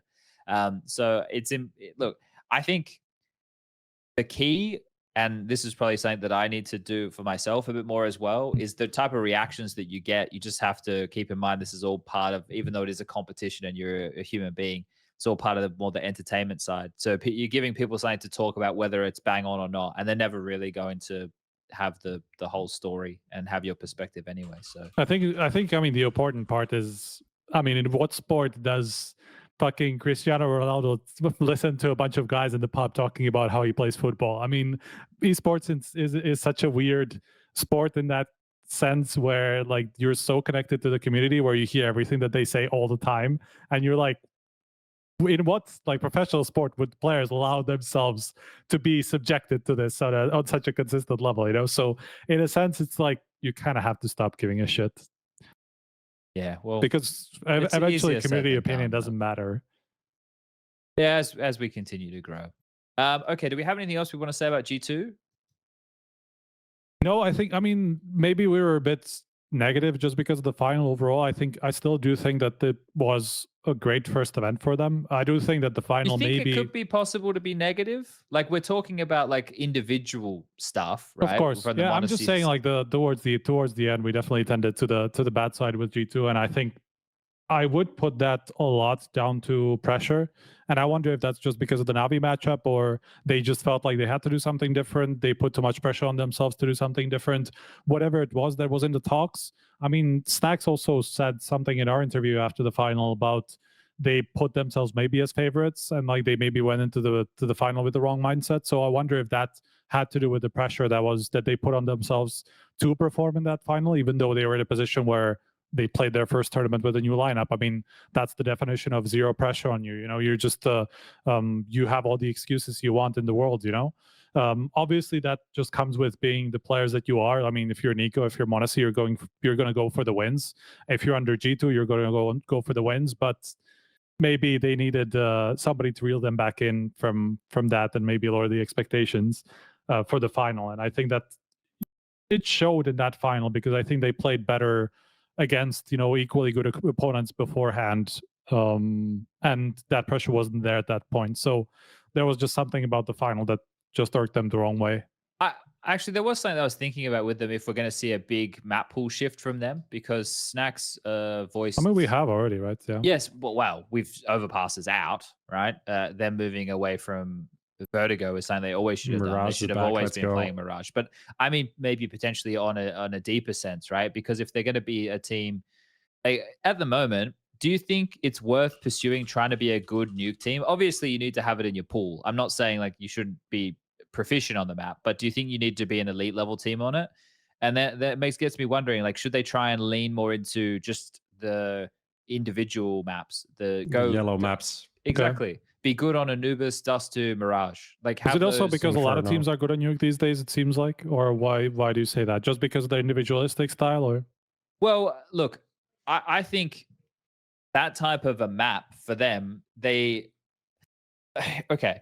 It depends on how you look at this team, and if you think that Snax is going to bring a level of strategy to them that a Hooksy or Aleksi or any of those type of in-game leaders would or could, right? Okay. Like, so, like, how much are we putting? Because round openers on Nuke are quite complex. You guys did the Meta Monday thing, right? And there's so many different variations that you can go for. But the last thing you want to fall into is let's do smoke walls and allow Nico to go outside and search for a pick. I was going to say, like, if you have a Nico player like Nico having all the space he needs in yard and being able to do the things that he does, I don't know if I mind But that that they're can't playing be Nuke. your only. Hey, That of can't course be not, no, because if he doesn't, then it's fucking over.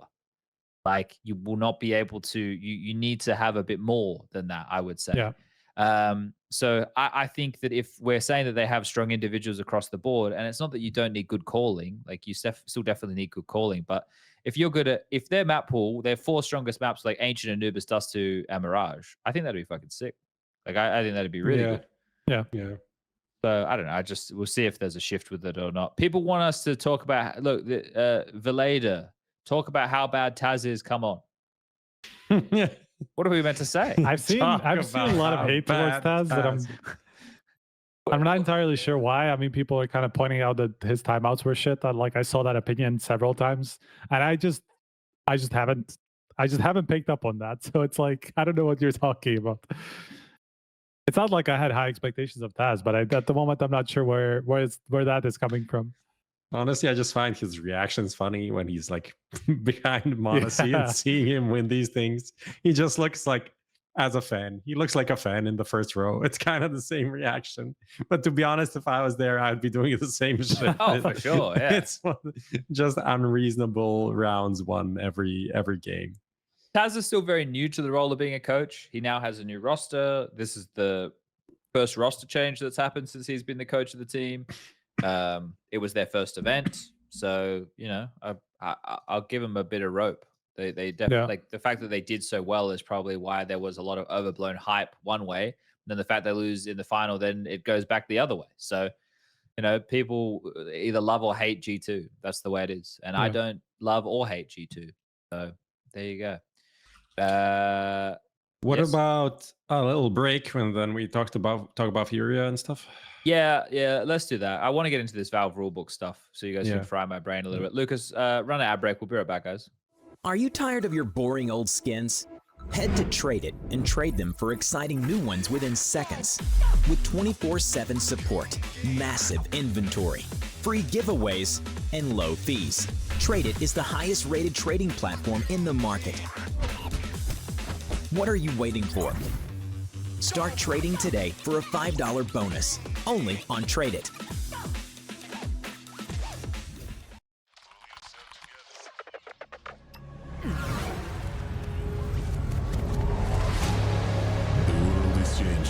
Quickly. Clear. Shut up.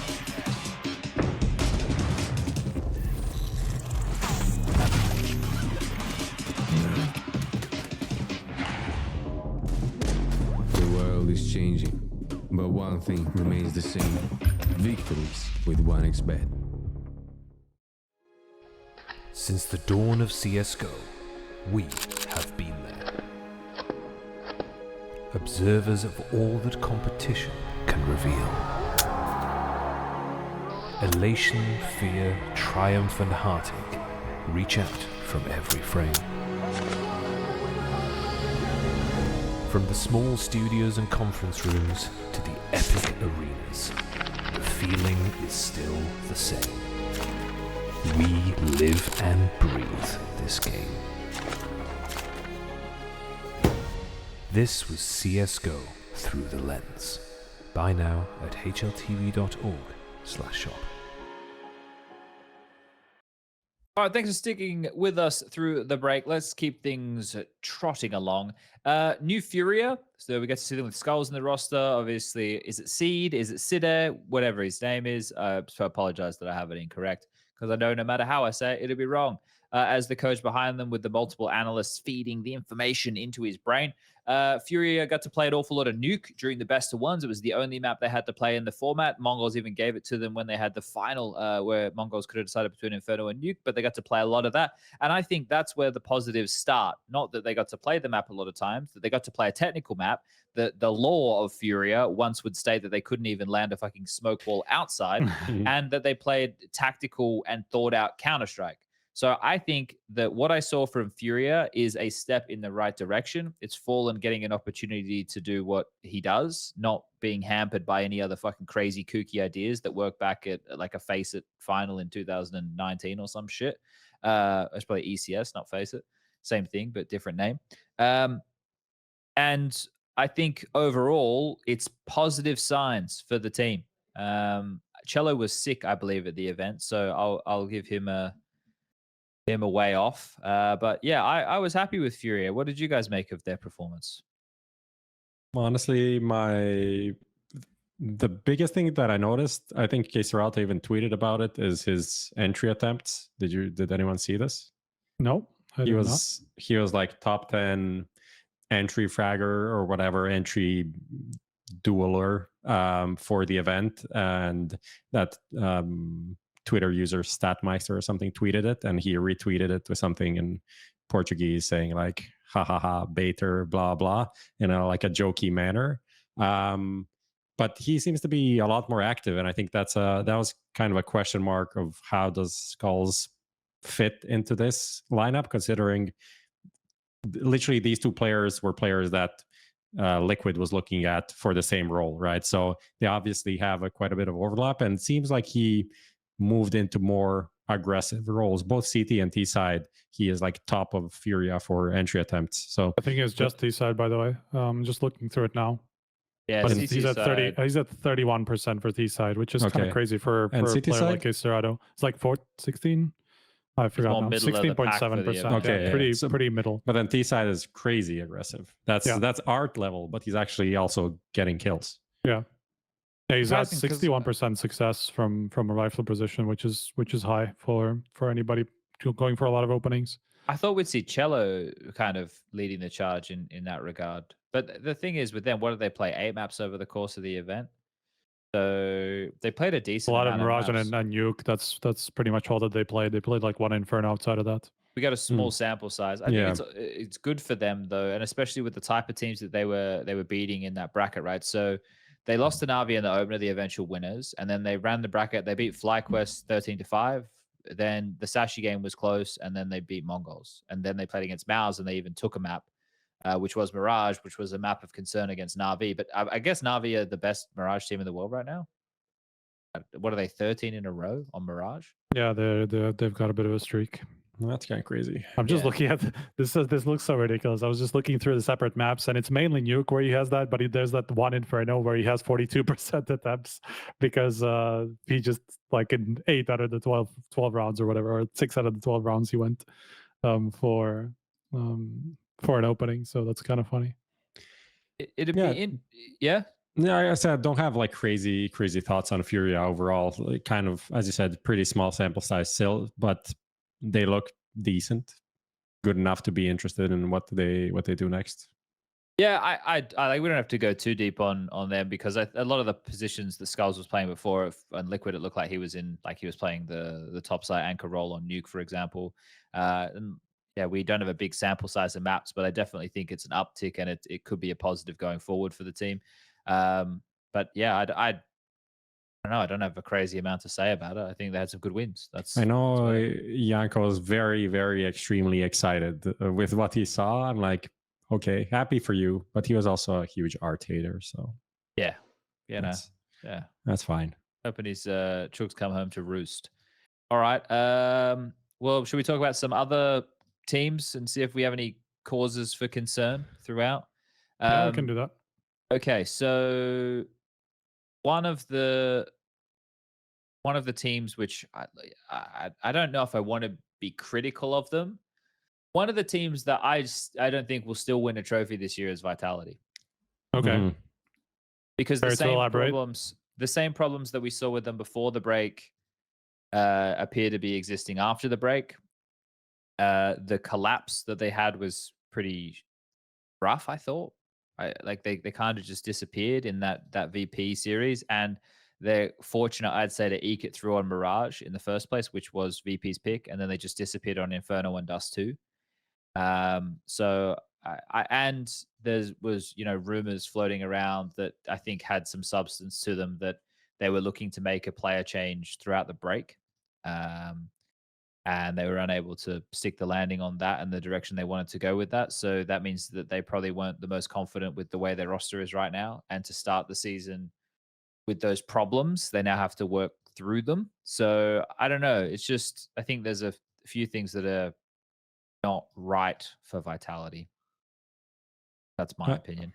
Yeah, I mean, these two maps, 0 CT rounds on Inferno with VP literally just going B and winning.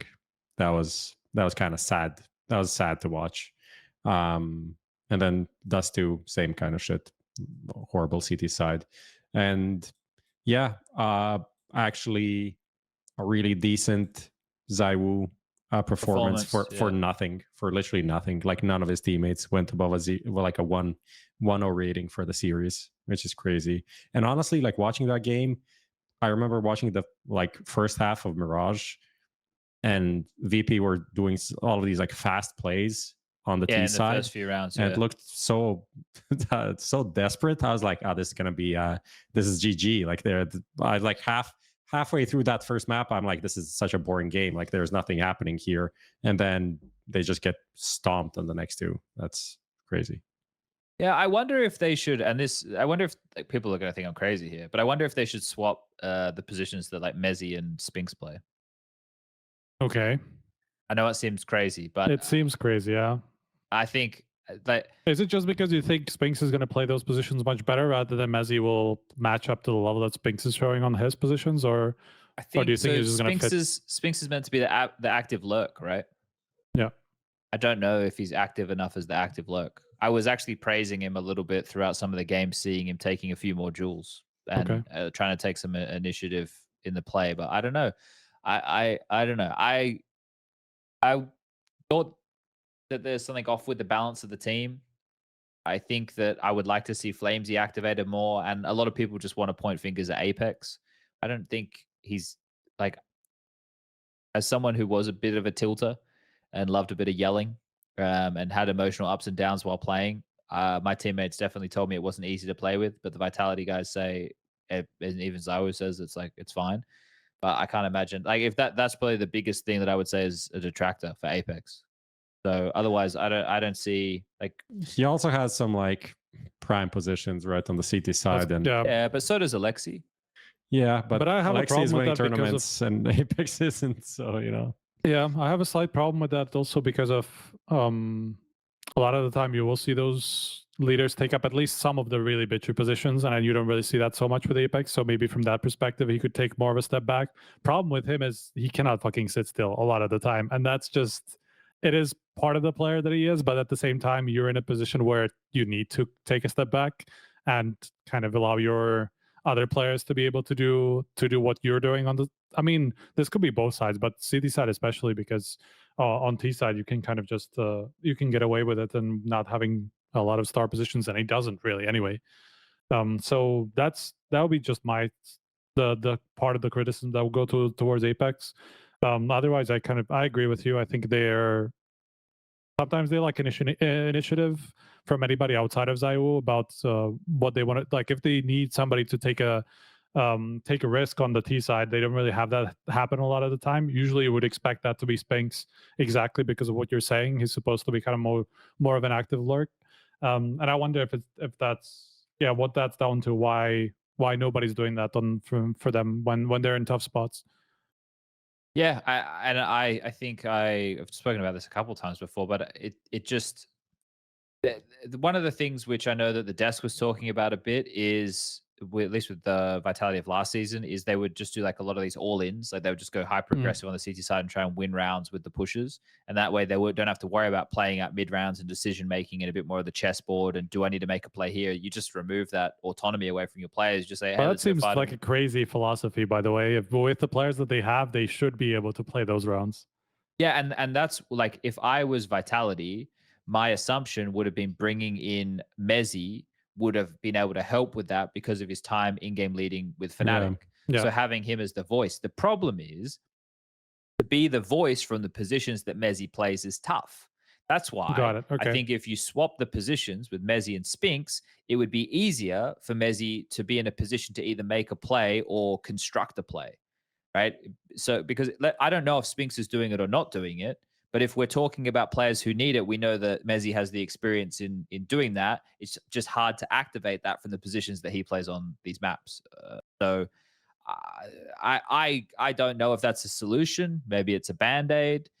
Maybe I'm being a little bit too like harsh, but I don't know. I just feel like something is a little bit off over there, and it's hard to see. Like if they play, this is the problem. If they play to the ceiling of the individuals, which I don't think bails out or negates the problems I'm talking about, it just gets them multi-kills, right? Which will turn into rounds if more players are getting multi-kills. Okay. All of the players on that roster have like a high skill ceiling, right? ZywOo obviously having one of the highest skill ceilings we have in Counter-Strike. Spinx, when he's playing his absolute best, can be a huge fragger. mezii the same. Remember when mezii was coming up, like he was a very strong fragger. And I think flamesy as well. Whether it's T-side aggression, I think he's great. I think he's a player who loves to take space.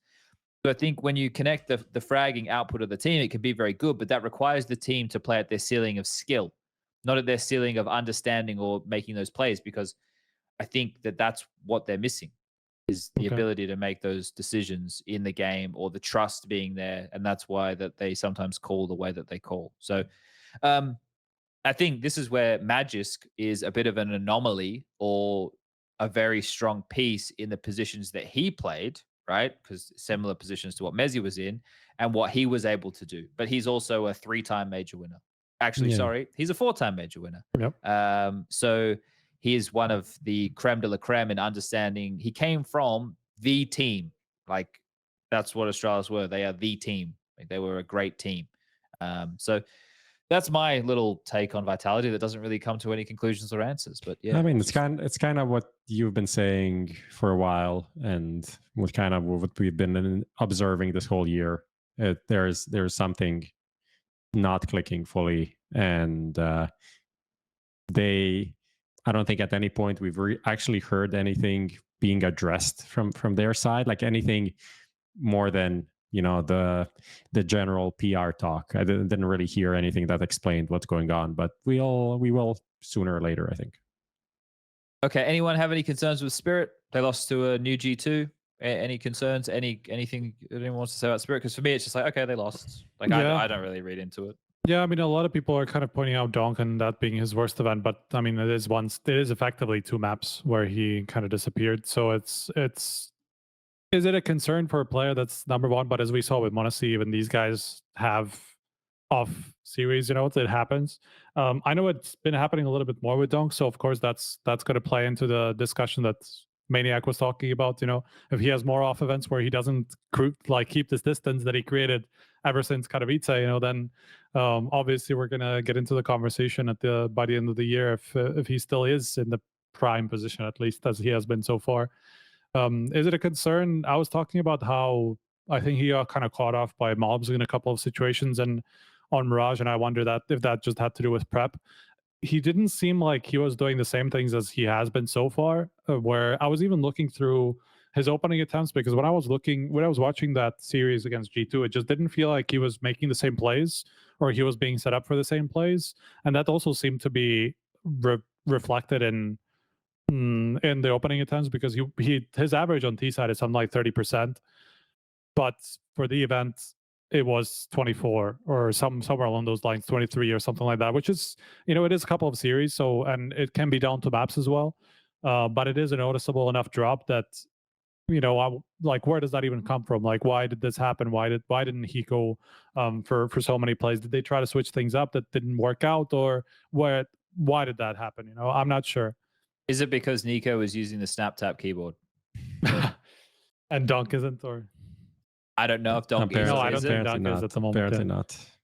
Or could it be because Donk and Monacy used the same hacks, which is why they were both worse this event glitch update in the firmware? That is Chuck is win coming to you live and direct. Fair enough.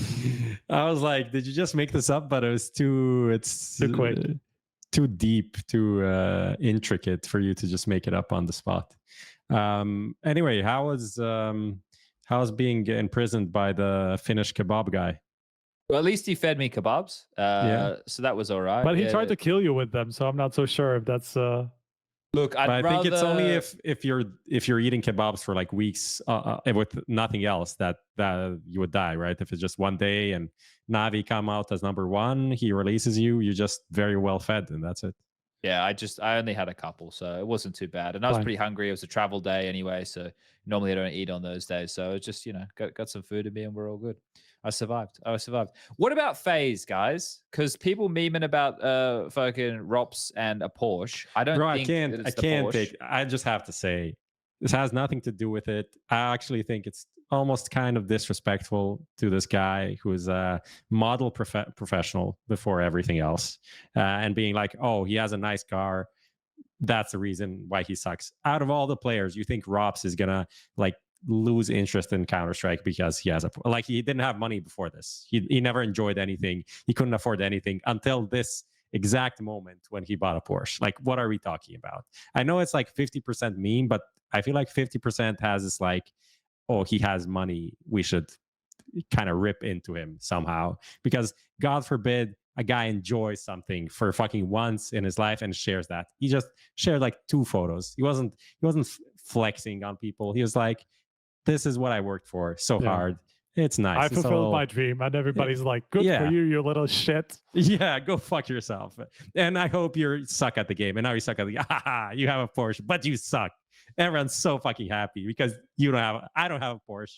I'm also like just a bit jealous, and that's fine, But I don't think it has anything to do with that. I think that's, if anything, that's, something that would inspire him to get him out of the rut, because he hasn't been like, since CS2 came out, he kind of went into not peak ropz performance for a while. He was good early. Well, early. Yeah, we were talking about him possibly being the best player in the king of game. CS2. We jinxed him. That's the ultimate HLTV jinx. So it's our fault, not the car's fault. Like I say. The HLTV jinx, not even the caster jinx this time. Okay. But yeah, I think I watched the Sticko's video, like a demo breakdown of ropz against Navi, and honestly, there are some rounds where he fucks up and dies unnecessarily, but there's also so many rounds just like, what the fuck can you do? Sometimes things just don't go well. Also, the team didn't play that well, but leaves you in like situations where you can't do anything, and it all just kind of compounds. It seems like it's just everything is coming together where this guy just can't catch a break. Yeah. Like, so when I landed after my first flight and I saw the Reddit thread, Sponge on Talking Counter, ropz is a bit disenchanted by all the issues with CS2, but Valve doesn't reply to him anymore. And it had like all these upvotes and comments. I was like, for fuck's sake, what's going to happen now? And then he tweeted that they replied to him the day after. I did that interview with him on Media Day. And there's lots of things with the game that he isn't a huge fan of. I think people, I don't know if it's on the EWC YouTube or whatever, but I'm sure people could probably go and find it. I can tell that he's not smitten with the game by any stretch of the imagination. And then I think that the balance of the team, and I've mentioned this before, is still a little bit off, which would impact him probably the most, because when Twist was on the team, Twist would do a lot to set him up. And now there's been position changes, like Inferno, for example. Now Rain's not Banana. He's playing over towards A. Frozen's in the team, and I think Frozen has a taste of ropz with him, right? They're both a little bit more slower, on the beta side. Something like that. So I think that there's a few elements like that are probably impacting his performance directly, as well as the, maybe not loving the game so much. And, those frustrations can build. It's like, this didn't work, fuck this, or fuck. And those things could definitely get in your head. And I'm trying to think of the like FaZe and this season ahead of them, I don't know how Carrigan can solve the problems that they may have, because if it's a firepower related issue and people just aren't shooting hard enough, what's Carrigan meant to do about that? Like I don't know how he's meant to fix that. Yeah. So, I mean, you can try to switch some positions around and maybe activate some people different ways, right? Give them a little bit more confidence in some positions, but that's about as much as you can do. But you're obviously not going to put ropz in like a bunch of different positions just because he's not having the best time at the moment. And it's also, he was trending a little bit up after kind of an extended period, and this was just the way back down. So I still don't know what to think about that. I'm sure it has a lot to do with what you were talking about, because I mean it's too much of a coincidence that he's just stopped performing after Frozen came in and some of these positions changed up, and obviously he doesn't have Frozen right next to him the same way that Twists was on a lot of those maps. So it's all just compounded into this, and it feels like there's also a confidence problem as a result of what you're talking about. Because if you're trying to reinvent yourself, but it's just not working over and over, it's gotta tank your confidence a lot. And I think the thing is, when you were having the success of making it to the finals earlier in the year, you think that you're not far away, right? You think that you're pretty close. Oh, we made it to the final, but we lost. We made it to the final. And that's frustrating, sure, but you're in the final. You're out of everybody else in the event. You have the best shot at winning other than the team that won. Now they're on a bit of a slide. So now the conversation needs to become one that's a little bit greater than not just winning the finals. It's about not making the deep runs anymore. And where are we insufficient? And that's something that, like, again, first event out of the season, didn't have a boot camp. So, how do we weigh these things up? It's so difficult. But like I was talking about with Vitality having issues that existed before, it's like FaZe still have some of the same. Yeah, I don't remember if they were actually talking about why they didn't have one, but I would imagine it's because their focus is probably on Cologne, and so if you start too early, yeah. I was gonna say, like, if you start too early, I mean, you still have 2 events before you get to Cologne. So is that like, are they going to start kind of like harder preparation now and then just continue with that during blast groups and then try to peak for Cologne? I would imagine that's the plan. I didn't actually see what they were talking about in terms of their preparation, but that would be my prediction for them at least. It's obviously not great because you're already on the back foot, so at some point you just need like one good result to finally like stop the rut and just make you realize that, okay, we're not as bad as we thought. So I wonder if that's got to happen at some point. Otherwise, I don't know what FaZe can do to avoid changes, because if you try everything else, I mean, you're just going to have to accept the fact that that's the only thing you can do anymore. Yeah, can I make like a time capsule change? Prof, can I sneak out the back while do FaZe and change FaZe for Navi in terms of roster change? Didn't I put that in? I think you did. I think you did, yeah. So you may be looking hot to trot, mate. You might be in the winner. All right, let me just throw out some of these names, and if any of these stick and you guys want to mention something with it, go. And if not, that's fine. We can move on. We got heaps to talk about tonight. Yeah. Mouse. I don't fucking remember their game. No, I'm trying to remember what happened. I mean, they won I 13-1 and then they got blown out. Okay, I want to talk about Valve major. All right, fine. We can talk about this shit. That's like fine. Other teams. It's All right. Nothing cool. really huge happened with the rest, I think. Fine. Let's do what are the odds, and then we'll get into the Valve rulebook. Lucas, can you please bring up what are the odds? Okay, this is a great one. Whoa, what's on the screen right now? There's a knife on the screen. Watch out. It's a knife. Why? We can mention this before going into the actual what are the odds, because after the first season, we accumulated some money in the kitty. It was around 230 euros. And with that, we acquired the skin, which we will give away on the next episode. This is, skins better than I. What is this, Chad? I got no fucking idea, man. I don't know skins better than anybody. Is that a Huntsman knife? That's a Huntsman. That's about as much as you can tell. And it's red. It looks pretty nice. That's what I was going to say. It's a Huntsman autotronic field tested. You got it right. Field tested. So yeah, we'll be doing a giveaway for that, and then in the meantime, we'll be building up the bank for the end of the year, where we'll probably have a even nicer skin to give away. Okay, cool. All right. We like knives. We like skins. We like Counter-Strike. All right, cool. That's nice to know. Let's jump into what are the odds for tonight. presented by 1xBet. And the question for us, for you, for everybody is, drum roll please, C9 will win a series at Blast, ? What are the odds C9 will win a series at Blast? Well, their group, I guess, is important for that, isn't it? This is They're somewhat playing FaZe first, and then G2, then IP on the other side. So this is a good one. So the roster is Axile, Boomich, Inters, Icy, and of course Heavy God. And all of the series there are best of threes. There's no best of ones. Yeah, and also there's no like it's actually a format that kind of makes sense. It's not just you play and nobody gets eliminated. You really could play just 2 series and go out. So that's it's not like they're bound to win one series. So logically, they're playing FaZe. Let's presume they lose, because if they win, then they're already we're good, right? Yep. If they lose, they're probably going to play NIP. Yep. Do they beat NIP? That's the question. NIP had some good results before the break, and I know now they lost to Passions. And that's more or less it. Before the break, they lost to Fnatic in Argentina, and they lost to Mongols in the final of Yala Campus. So they're kind of trending in a good direction, and Cloud9 completely new. So I don't think they should be a favorite in any of the games that they get. That's a fair assumption, yeah. So I do think that, like, considering that group they're in, I think there's a very realistic chance, though. I mean, even whether they win one or they don't win one. That they win one. That they win one, because even FaZe, looking at their current form, you can imagine them losing a series like this. Okay, for sure. Do you want to go first with the number, or should I? I'm trying to get there in a scientific way, just let's say combining odds in those 2 matches. I'm putting 35%. Okay. Oh, okay. I think if NIP could even upset fucking G2. I also think that's possible.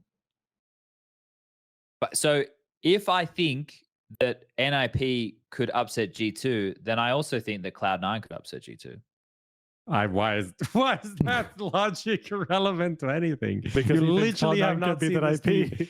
Cloud9 has not played anything. There's nothing to base this on. Yeah, but could you imagine the G2 implosion if they lose to Wrinkle, the 6'7" should have been NBA player, just yelling every round, standing up, giving them absolute fucking hell.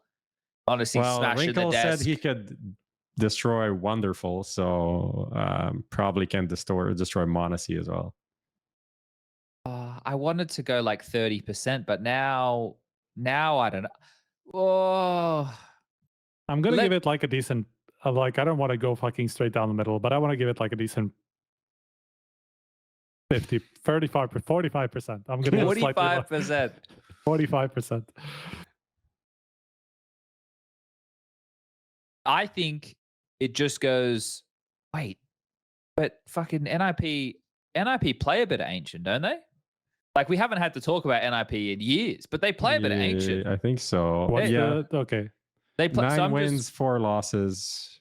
But why are you so concerned with if NIP is going to be G2? Well, because like I understand it will play into the discussion. You said 53%. Did I say 53%? That's not Chad D, Chat T.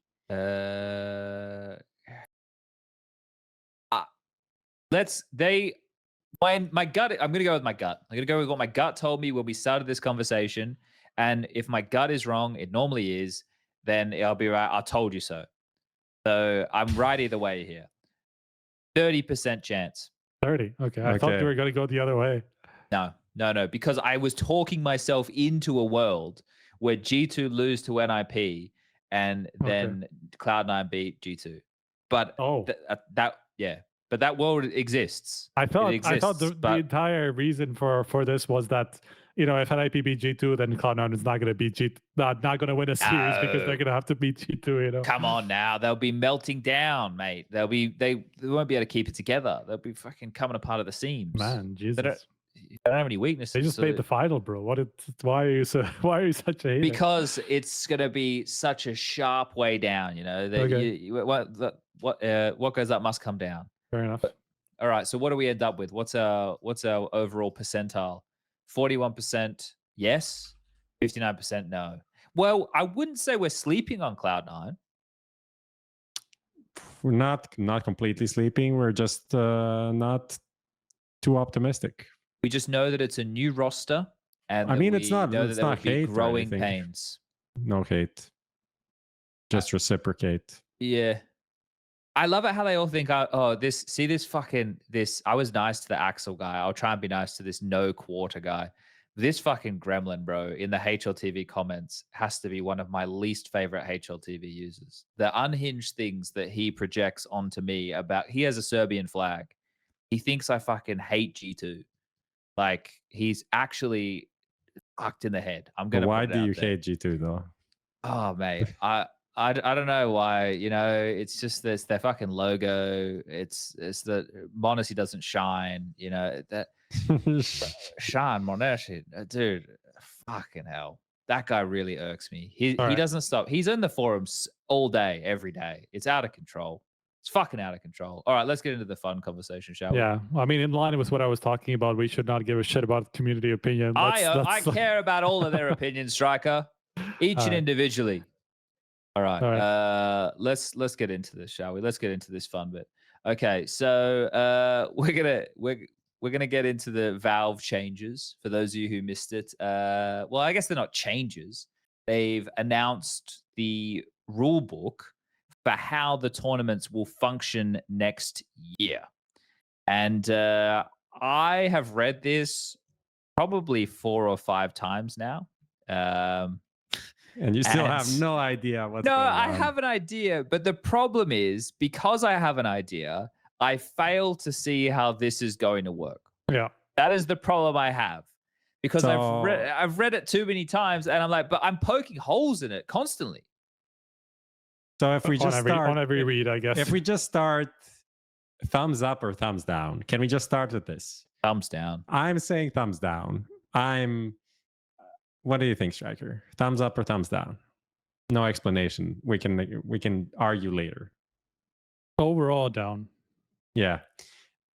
I'll just say that this is it's going in the direction where I thought it would be going, and why from the start of Valve being like, we don't want partner leagues, we'll put down the foot and decide how things are working. This is kind of where I thought it was going, and I hate it. So I'm not saying it's going to be horrible, but I think it's worse. I think it's going to a worse place when everything's like tallied up and how things will actually work.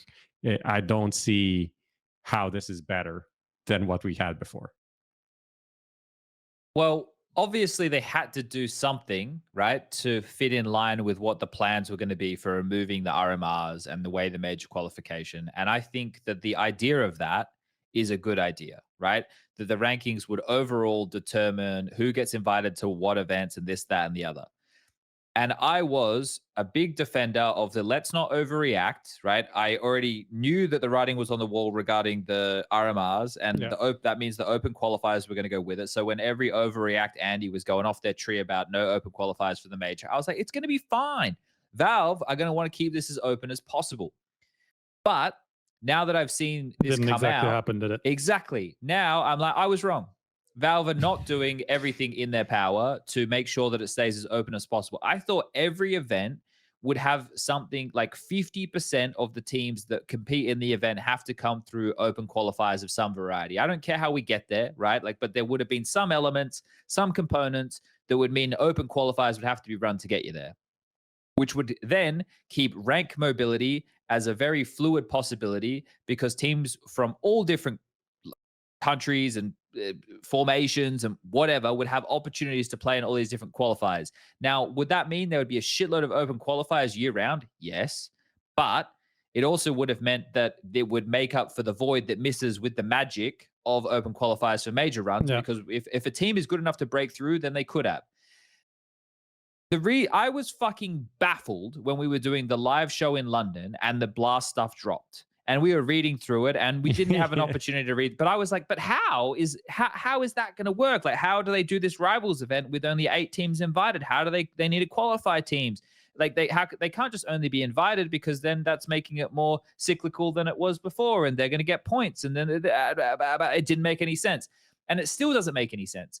Like, I'm trying to use tangible examples that exist in the scene or are going to exist in the scene, and then trying to cross-reference that with the shit that Valve's put out and be like, Striker, does this Rivals format for Blast work? Can it work? It can work in the way that they would have to host, let's say, okay, so the way just that a quick reminder, Rivals is the 8-team event. Yeah, so it's the 8-team all like invited. the replacement for the finals, right? Effectively is the Rivals tournament. But wasn't it meant to be 8 teams all invited off of ranking? Wasn't that the way it was meant to go? I don't remember if they said that specifically. I don't think that they said how those 8 teams would get there, but I could be wrong about that. But the way that I thought it would happen, so the way that Valve have set it up, right, is that you have to have a close qualifier leading up to the main event.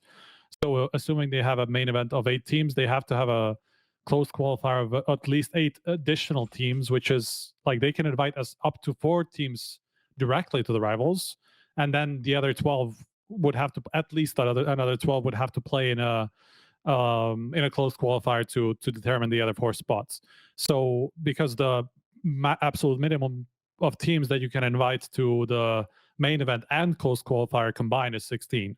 So okay, can I just pause you for a second? Because I'm on the Blast website right now. Yeah. Blast Rivals, the Battle of the Elite. Blast Rivals is where the top 8 teams from the Valve global rankings face off in a battle to determine the best of the best. So obviously this doesn't go into great detail, but the way that reads is the top 8 teams from Valve global ranking means the 1 to 8 being invited. Yeah. I mean, that could work as the wildcard events, but they don't run enough events to hit the criteria. Yes. So that's their third, and they have to host at least 3 before they can host the wildcard event. So that would be their 4th. That would have to be their 4th, rather. Does the major count? They're running someone the is saying, no, I don't think so. Someone is saying, could it be an unranked event? Actually, first of all, no one would want that, but actually it can't be either, because for unranked event, it says the total compensation for an individual unranked event may not exceed $100,000. If licensee operates more than one unranked event, it can be a max of 250. So it but can also, only like, work. nobody would give a shit about it if it was an unranked event. So it cannot work that. It cannot work that way. You know. So just kind of to come back to the start and how what they dropped. They dropped the details of first separating unranked and ranked events, and unranked events don't add up to the Valve ranking VRS, Valve regional standings. Yeah, if it's here we go. If it's unranked, no one cares about this event. Yeah, like it may exist for some reason. It will here exist there. for like local tournaments and stuff like that. Realistically, I mean that's the sort of level that we can expect, or maybe lower tier regional stuff from like whatever top 15, or like bottom. some like show match kind of things where someone is doing some show tournaments, stuff like that. Fine, someone wants to get some money, goes, NIP doesn't have anything, they go to Argentina to play a tournament, like that kind of stuff maybe. But for all of the stuff that is actually relevant, it has to be a ranked event. And then for ranked event, the number of rules that they have put in place, and especially the dates that they have for cutouts for announcing these, are insane. And it's coming from Valve, so hypocritical. But okay, let's just break it down. Ranked events, so they have like tier 1 and tier 2, but that has nothing to do with actual tier 1 and tier 2. This is just like another their terminology, let's say. Their terminology, where tier 1 is you need to invite all the teams starting from number 1 team in the world.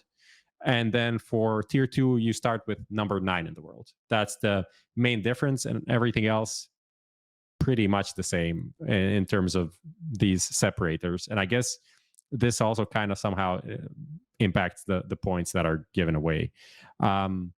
But the funny thing is that they put out dates when you need to announce them. And let me just find this. Announcement, publication of tournament information. So for all ranked events, and again, this is all events that tier 1, tier 2, tier 3, even like, CCTs want to be ranked events realistically, because otherwise, what is the point of playing a CCT if it doesn't rank you? There's a towards the difference major? between tier 1, tier 2, by the way, in terms of like when they have to be announced.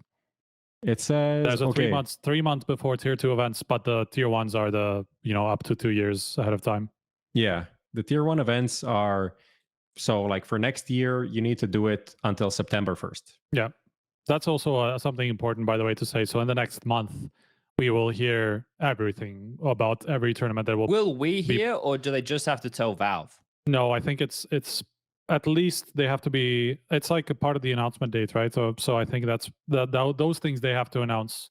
I mean, they have to also announce it to the teams, right? Otherwise, that doesn't make any sense. So we will hear about it. It is. I think it is meant as publicly. Okay. That's for the next year, though. But from 26 and forward, it's just the deadlines extend to up to 2 years, but effectively, and anything that happens after 26, you have to announce 2 years ahead of time.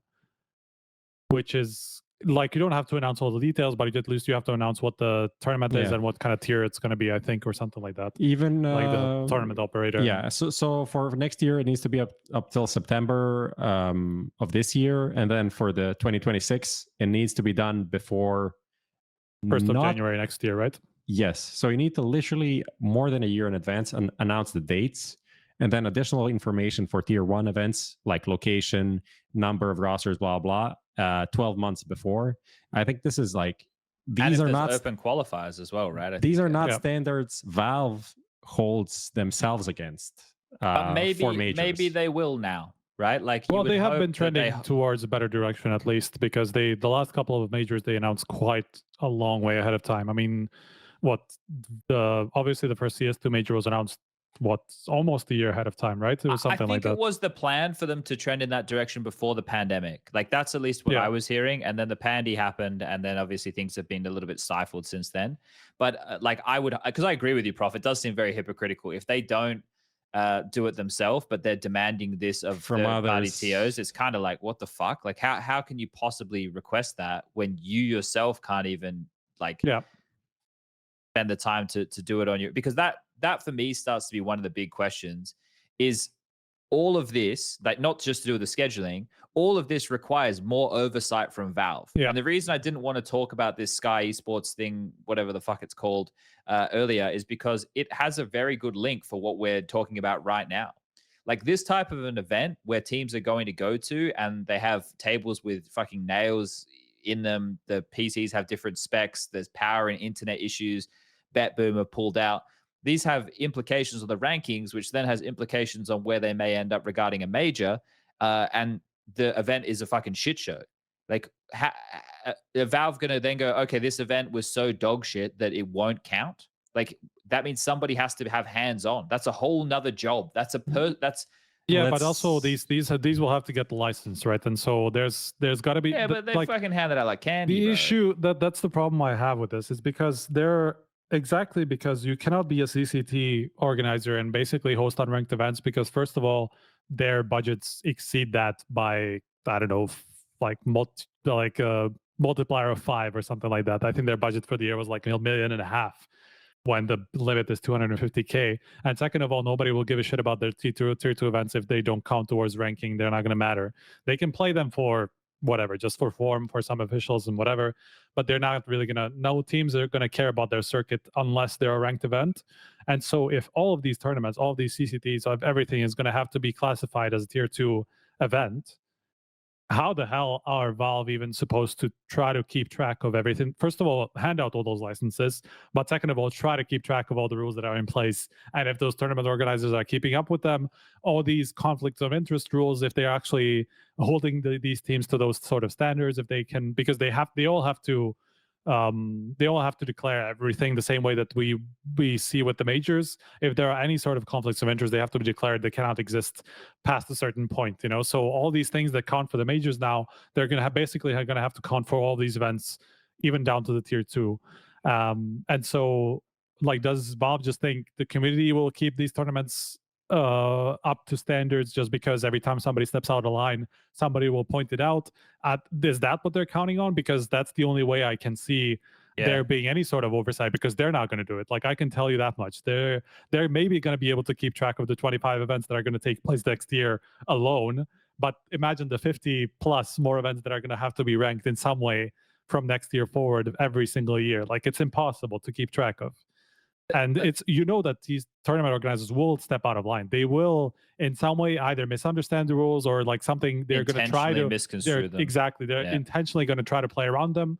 And how, like, this first couple of years are going to be a fucking mess in that sense. Like, especially tier 2 and the tier 2 that we think of as tier 2, not necessarily the tier 1 events, because the way I see it, because there's no forced open qualifiers now, that's where we're going to have to see new teams coming from, because those are the only teams that are actually going to have any time to play open qualifiers. And I think those are the only teams that are actually going to be, there are going to be open qualifiers held for, because none of the top tier teams will play any open qualifiers. There's no way. Like, none of the top 20 teams that will get all these invites to the close qualifiers will play any open qualifiers, because there's literally not going to be any time. So they cannot get into the events where they don't qualify, probably, because they're going to have to play an event somewhere around that time. There's just not enough space. And so I wonder if that's who we're going to have to rely on in terms of getting new teams into the circuit, you know, like through kind of like CCTs and all these things. There's still one thing we discussed before, and this was about the no open qualifiers for majors and all that kind of stuff, and my living on a fucking fantasy world about there being 50% of the teams for all of the events being open qualified. I told you that was not going to happen. By the way. That's how I understood the original idea as well, to be honest. I don't know where I got it from, but that there is something about the thing where I thought there was going to be 50% invites, 50% closed qualifier, of which everyone has an open qualifier. Yeah, but that's the problem. They just cut that part off.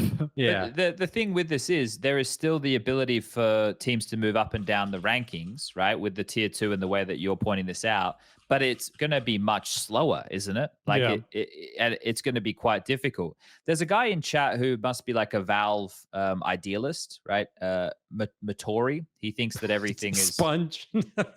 He thinks that and I'm normally one of the more hopeful with it. He thinks that Valve are going to be policing all of this stuff, and I can tell you they're not. Like, I don't even have to. It's not a speculation. That's a fact. He's asking the question: who's controlling tier 2 events now? It's not relevant who's controlling it now, because it doesn't have the same level of impact other than it's going to have in the future. Like, this all changes because Valve are deciding to change the complete structure of how the circuit works. Because it's also much more difficult to kind of have like any sort of an actual circuit where, like, let's say you're ESL or somebody who already has these, like, let's say MDL, no, not MDL, it's ESL Challenger League now, and which kind of has like a connecting feature to it. None of that is technically possible as far as the rulebook is concerned. Like, you cannot have any sort of a wider pool unless it's an open qualifier where you can have teams play against each other and then earn their way to some of these big tournaments. Like the way that the ESL circuit has worked now, and the good part of it, by the way, where they have some sort of a connective tissue, you know, they have some teams going, like, rising through the ranks to be able to play at these tournaments. Like Pro League is the biggest example of that. I know a lot of people don't like that tournament for that purpose, but in terms of like getting a lot of new teams into the playing against the top teams, that's a great tournament in terms of, you know, feeding a lot of teams through the lower ranks. So that's technically not possible anymore. And so it's just going to have to come from other events, or they're going to have to like find ways to allow this in some way. Maybe the rulebook just doesn't cover it at this point. So there's a lot of concerns in terms of how you will feed teams through from tier 2 to tier 3, because just like, even look at this from a tournament organizer perspective, ESL, Beal Blast, PGL, do you think they're going to have time to host all these open qualifiers, considering they have to already expend more resources on hosting closed qualifiers on top of what they've done so far? Obviously, they already have to a certain point, but not to this extent. They haven't had to put on closed qualifiers that are 16 teams each for the top teams. You know, it's not even for, like, they obviously do it regionally, but that's smaller teams that already have space in their schedule to attend these tournaments. That's not going to happen for the best teams. So, like, if you have to put on these extra resources into these tournaments, do you then take away from the open qualifiers that you're hosting because of that? Like, do you even have enough people to host that stuff? So like I see a massive problem in this, and I'm not sure that Valve agrees, because the way that they've set this up, where there's zero like requirements on open qualifiers at any point, anything, tier 2, tier 1, all of it is just, the only requirement is for a certain amount of teams to come through their standings. That's the only thing that they care about. So I'm worried if tournament organizers will just say, okay, so if Valve thinks this, we're just going to invite the teams that we think that Valve thinks are the best, and we're just going to hold our hands up. That's what we're going to do. That's what Valve thinks, so we're going to just follow that. But that does a massive closed. Of course, that does a massive disservice to any sort of new team that's trying to rise up the ranks and try to get to these tournaments. You know, Sorry, go. No, as just one kind of like the biggest concern I had with this outside of that was just the scheduling of it, because if every tournament has to have a close qualifier leading up to it, then how do you even, where do you find space for that? It's impossible. Isn't that where they can game the system? Like, can't you just call an earlier point in the tournament the closed qualifier? Yes, it is not in the spirit of what Valve said. And I have to say, I did ask them about this, and that they seem to think that they will have to adjust if tournament organizers do this.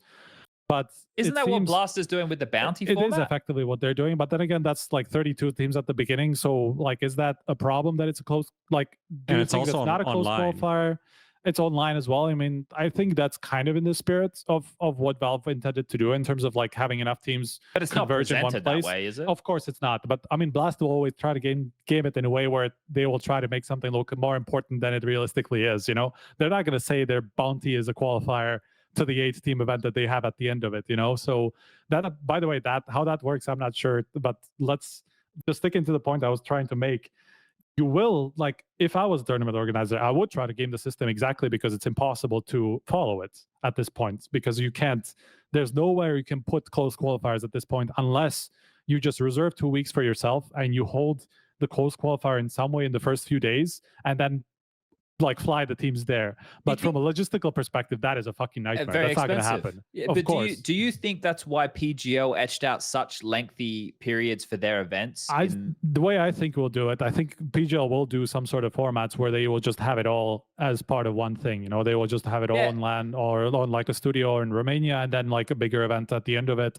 I'm sure that all of the tournament organizers will try to figure out a way to deal with it this way, where they will not have to hold qualifiers that are so big compared especially to without the what infrastructure to do so. Exactly. I mean, that's all, and also just the space. I mean, even from what we know so far, even outside of the tournament organizers that haven't said what they're going to host, you know, like Compass or some of these tournament organizers that have been like rising up, trying to hold like more and more important tournaments.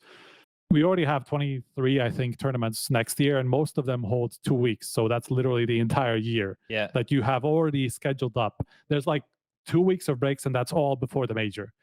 That's the only place where you have any sort of a break. So where the hell do you expect to be able to host close qualifiers that actually will be able to qualify for anything? And also these qualifiers need to include the highest teams off of the Valve rankings. It's not like you can just invite anyone. You need to go from the top, and then there's a lot of overlap there. I got a comment from the Team Koski from Compass, actually, from like one of a tier 2 organizer, I guess, right now.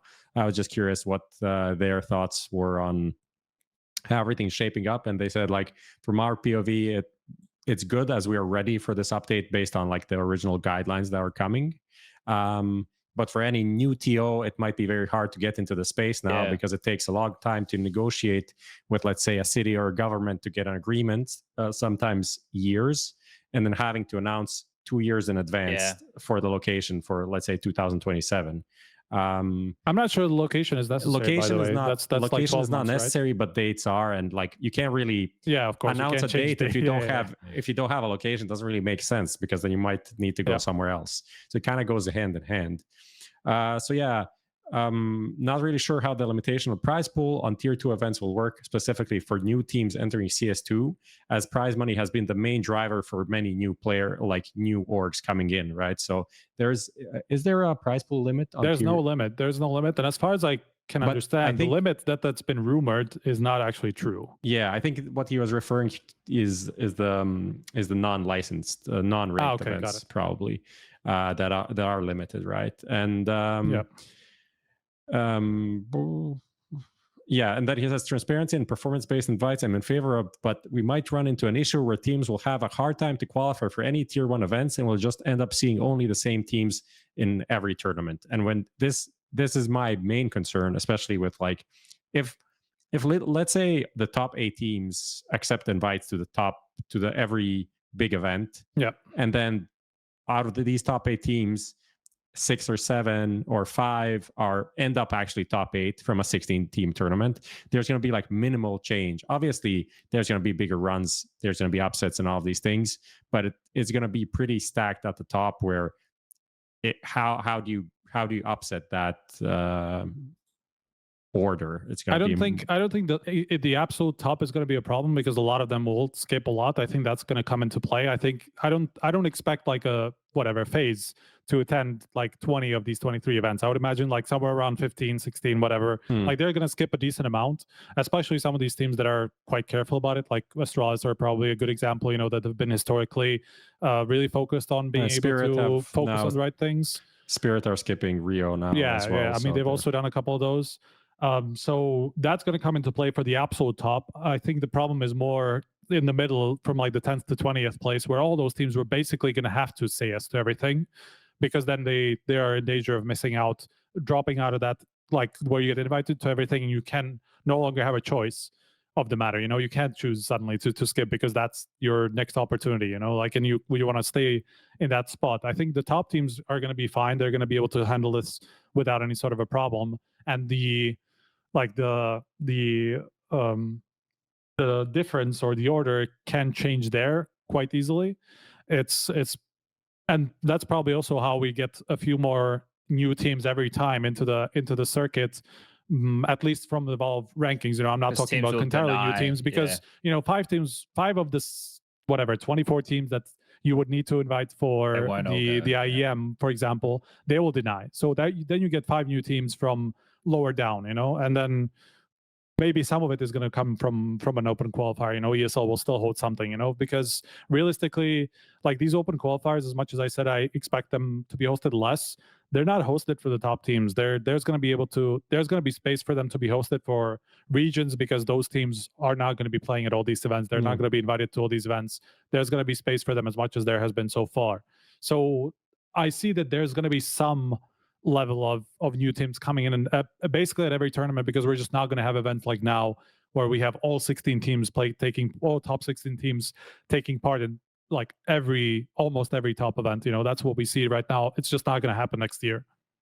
Yeah, I mean, I just wanted to add also from Compass that I asked them, since open qualifiers are not required in any way, will they still run it? And they said yes. That they intend to run open qualifiers, for example, for next year. I think something with qualifiers, depending on which TO is running it, right? Like the qualifiers, you can try and monetize as like minutes watched. So, it depends on if you want to pay casters like $50 for a best of 3 or whatever to do that, which is what some of these guys do, I think. But then you can all cover it off and get a bit more minutes watched in that regard. But can we just take a step back for a second? Because we're discussing the minutia right now, but the entire purpose of all of this is to create guidelines for the TOs to run within a system that feeds the ranking, which feeds the major, right? Yeah. The whole point of all of this is to qualify the best teams in the world for the major. And I think you bang on, Striker, in the sense that what you mentioned regarding the top teams, it will probably not be an issue for those guys, right? We could probably say the top 16 teams.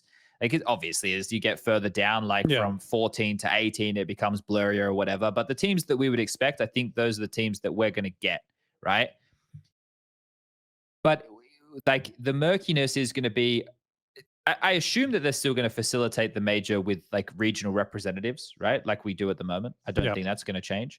So it's about like, are we going to lose the incentive to run events in smaller regions, right? Like with all of these teams, mainly like the top ranked teams are mainly going to be European teams, right? So of course, imagine we know we're having to invite all of the teams that are essentially going to come from Europe. Are they going to be invites based on region for these events? That's also a weird part of the rule book, which isn't which is a bit concerning because it's not necessarily said. Because these tier 1, tier 2 events, they could also be regional. It could be a tier 1 Asian event, for example. Is oxymoron. Of course, it is kind of a ridiculous thing to say. But my point is, you kind of have to decide the region of the event, and then I think you're only allowed to make the invites from the ranking from that region. So let's say you hold a global event. You have to only use global invites. You cannot say you're hosting a whole global event and then you're just inviting the top 1 team from Asia, the top 1 or like top 4 teams from Asia, top 4 teams from NA. You actually have to use the respective ranking of the event that you're holding. And then you can hold just a tier 1 European event, and then you can only use European ranking. I think that's how it's going to work. Or at least that seems to be how the rulebook is written at the moment, where it's not clear that you can use, like, you can just supplement it from the regional rankings, not the global one, if you're hosting tier 1 events as we know them now, So is that just going to mean that like people are going to host tier 1 events in their, like, they're going to classify tier 1 events in like their regions, but they're effectively going to serve as qualifiers for the actual tier 1 events that are global? Is that how people are going to go around it, or is that just going to be an open qualifier? They're not going to care about those invites at all. I just don't know how that's going to work in general. If like, how you've lost me a bit with this one. I'm sorry. Can you? No, you're right. Because like I said, I've read this a bunch of times, but even still, like I'm a very visual learner. I'm just saying, like, if you're, let's say you're a tournament organizer, let's say you're an ESL, and you're holding an event in, like, you have a Rio and you want to have a local hero. Technically, that would have to come from an open qualifier that then feeds into the closed qualifier, for example. But my point is, like, if you want an actual closed qualifier against everybody else. Yes, exactly. Okay, so that could be like the play-in stage. Yeah, exactly. But my wider point, though, was that like, you cannot just have a regional representation from the ranking. You have to have open qualifiers for that, and those can only go to the closed qualifier. They cannot just qualify straight to the main event unless you're high enough in the global one, So effectively, I think slight problem with that is that the smaller regions will have less representation at the top, because they're going to have to go through an extra step through the closed qualifiers. So the representation at the top is probably going to be more narrow than it is at the moment. Of course, you can say that that's all merit. How do you even have a close qualifier with a Brazilian team if it's a global event? Where do they play the close qualifier? I mean, you can still supplement it to open qualifier with open qualifiers and stuff like that. You just cannot. Yeah, but the close qualifier is against European teams. Yeah, but you just say, this is where you fandangle the fucking system. You just say, like, the play-in is the closed qualifier. Yeah, sure. Yeah. Or you could you be as audacious to say that the group stage is the closed qualifier? I think you can, because I think for 8-team events you can. Because, like, teams have to go to the main event, and some teams need to go to the... They don't have to. That's the point. There's nothing in the rulebook that says they have to invite teams straight to the main event. They only say that they're allowed up to half. So you could have everybody start technically in the closed Let's say, qualifier. especially for the 8-team events, that's where this becomes kind of murky, because technically, I mean, if you're a tournament organizer and you're going to say, okay, our playoffs are the main event and our group stage is the closed qualifier. And I realistically think that's what a lot of these events are going to be, where instead of it actually being a qualifier into a main event, it's just going to be a group stage into a playoffs. That's just going to be classified as that. And so Valve's entire premise for this is just completely moot. It doesn't matter, because the rulebook allows for this at the moment, especially because, there's the 1.5 rule in the rulebook, but that doesn't count for the 8-team events. That's the minimum amount of teams you have to have is 16. So it's not 1.5, it's twice the amount, but then it just doesn't work the same way. If you want to hold a 16 team event like ESL does, that would require some changes, because I think you would have to have 8-team playoffs, which, I mean, I wouldn't mind if we went away from the 16 playoffs. But the way that the rulebook is written around this, it allows for a lot of fuckery, like really a lot of fuckery in terms of formats. And the point that Valve were trying to make with this, which is, to have a wider pool of teams qualified towards one event rather than just straight invites everybody.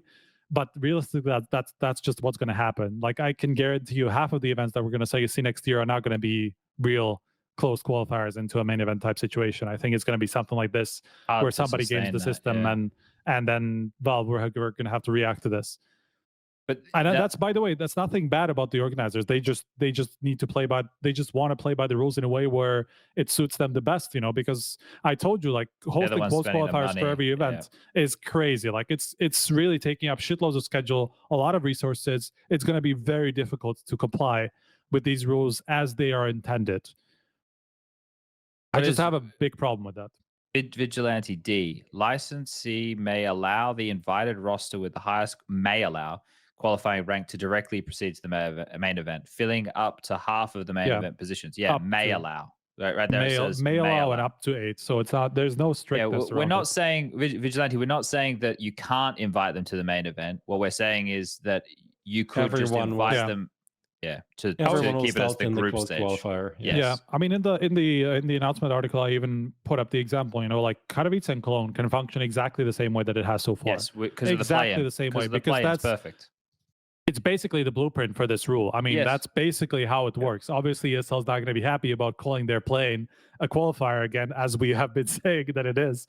But that's realistically what it has been and what it will be moving on. I'm imagining that ESL will just keep that exactly as it is, because that is literally point for point exactly how ESL have been doing it so far and how the new rulebook kind of allows for this to happen. So Katowice and Cologne have no problem. It's the IEMs that are going to have to change in some way, because they're either going to have a close qualifier leading up to them, or they're going to have to be 16 team events where the top 16 stage is going to be the close qualifier, and then the playoffs are going to be the main event. So I see a lot of chaos with this the first year. I see a lot of fuckery with this the first year. Fuckery in terms of what Valve intended with these rules, because as I said, I don't blame tournament organizers who will want to just make their lives a little bit easier to try to comply with all this. Yeah, this is the thing. Did they even state in the rule book when the cutoff period for invites to events is? No, they did not. Why did they not stipulate that? I think there needed to be something at least up to, let's say maximum of, or, like there needed to be a range at least, because there could be like I feel like there must be. I feel like there's just something that, because, you could just decide, okay, 6 months ahead of time, January 1, I'm going to invite the team that's going to be in fucking, I don't know, the event just before the major. Like, that seems ridiculous. Yeah. I mean, we've seen this, like, it was very problematic with ESL, and that was like 3 or 4 months ahead of time. That's a long way ahead. I mean, because that also, the big problem will it impact the is, rankings. And also, it doesn't allow you to move through the rankings, because you invite teams to an event that were good 3 months ago. So the teams that are actually beating teams now don't get more invites and can't rise through the rankings to qualify for the major. Like what we have now in terms of like qualifying for the RMRs and stuff like that, and the close qualifiers, we made these cutoffs so early on that there's barely any tournaments to play. And that's why everyone is at the Skyesports thing, because it's one of the rare opportunities before the cutoff for the invites for the RMR and the major, the close qualifiers, to actually make movement. And that's why everyone wants to play everything. That is not everyone, but the teams below top 20 want to get everything possible. So, and it's crazy. And another good question in chat. The question is also when the cutoff for the major will be. Well, you would hope the cutoff for the major would be in line with the cutoff for each event, right? But the difference with Valve having the cutoff for the major is they front all the cost for travel and hotels, whereas the TOs are the ones who are going to be fronting the cost at their events. So the problem there is, if I'm a TO, for my back pocket and organization, I would like to know the teams as soon as possible. So there has to be a level here where it has to be a reasonable amount of time where it's feasible financially for TOs, but also but also makes sense for the rankings overall, because it's a tough middle ground to split, because like a lot of this, I thought the reason that we would go in this way is so that the duopoly of Blast and ESL wouldn't have the stranglehold over the calendar and everything. But now with rules that are going to be in place, they're going to make things more difficult for new TOs to get in, because they're going to have to give all this information in such a large lead time and playing by all of these rules. And like we're seeing with the Skyesports thing right now, running events is not fucking easy.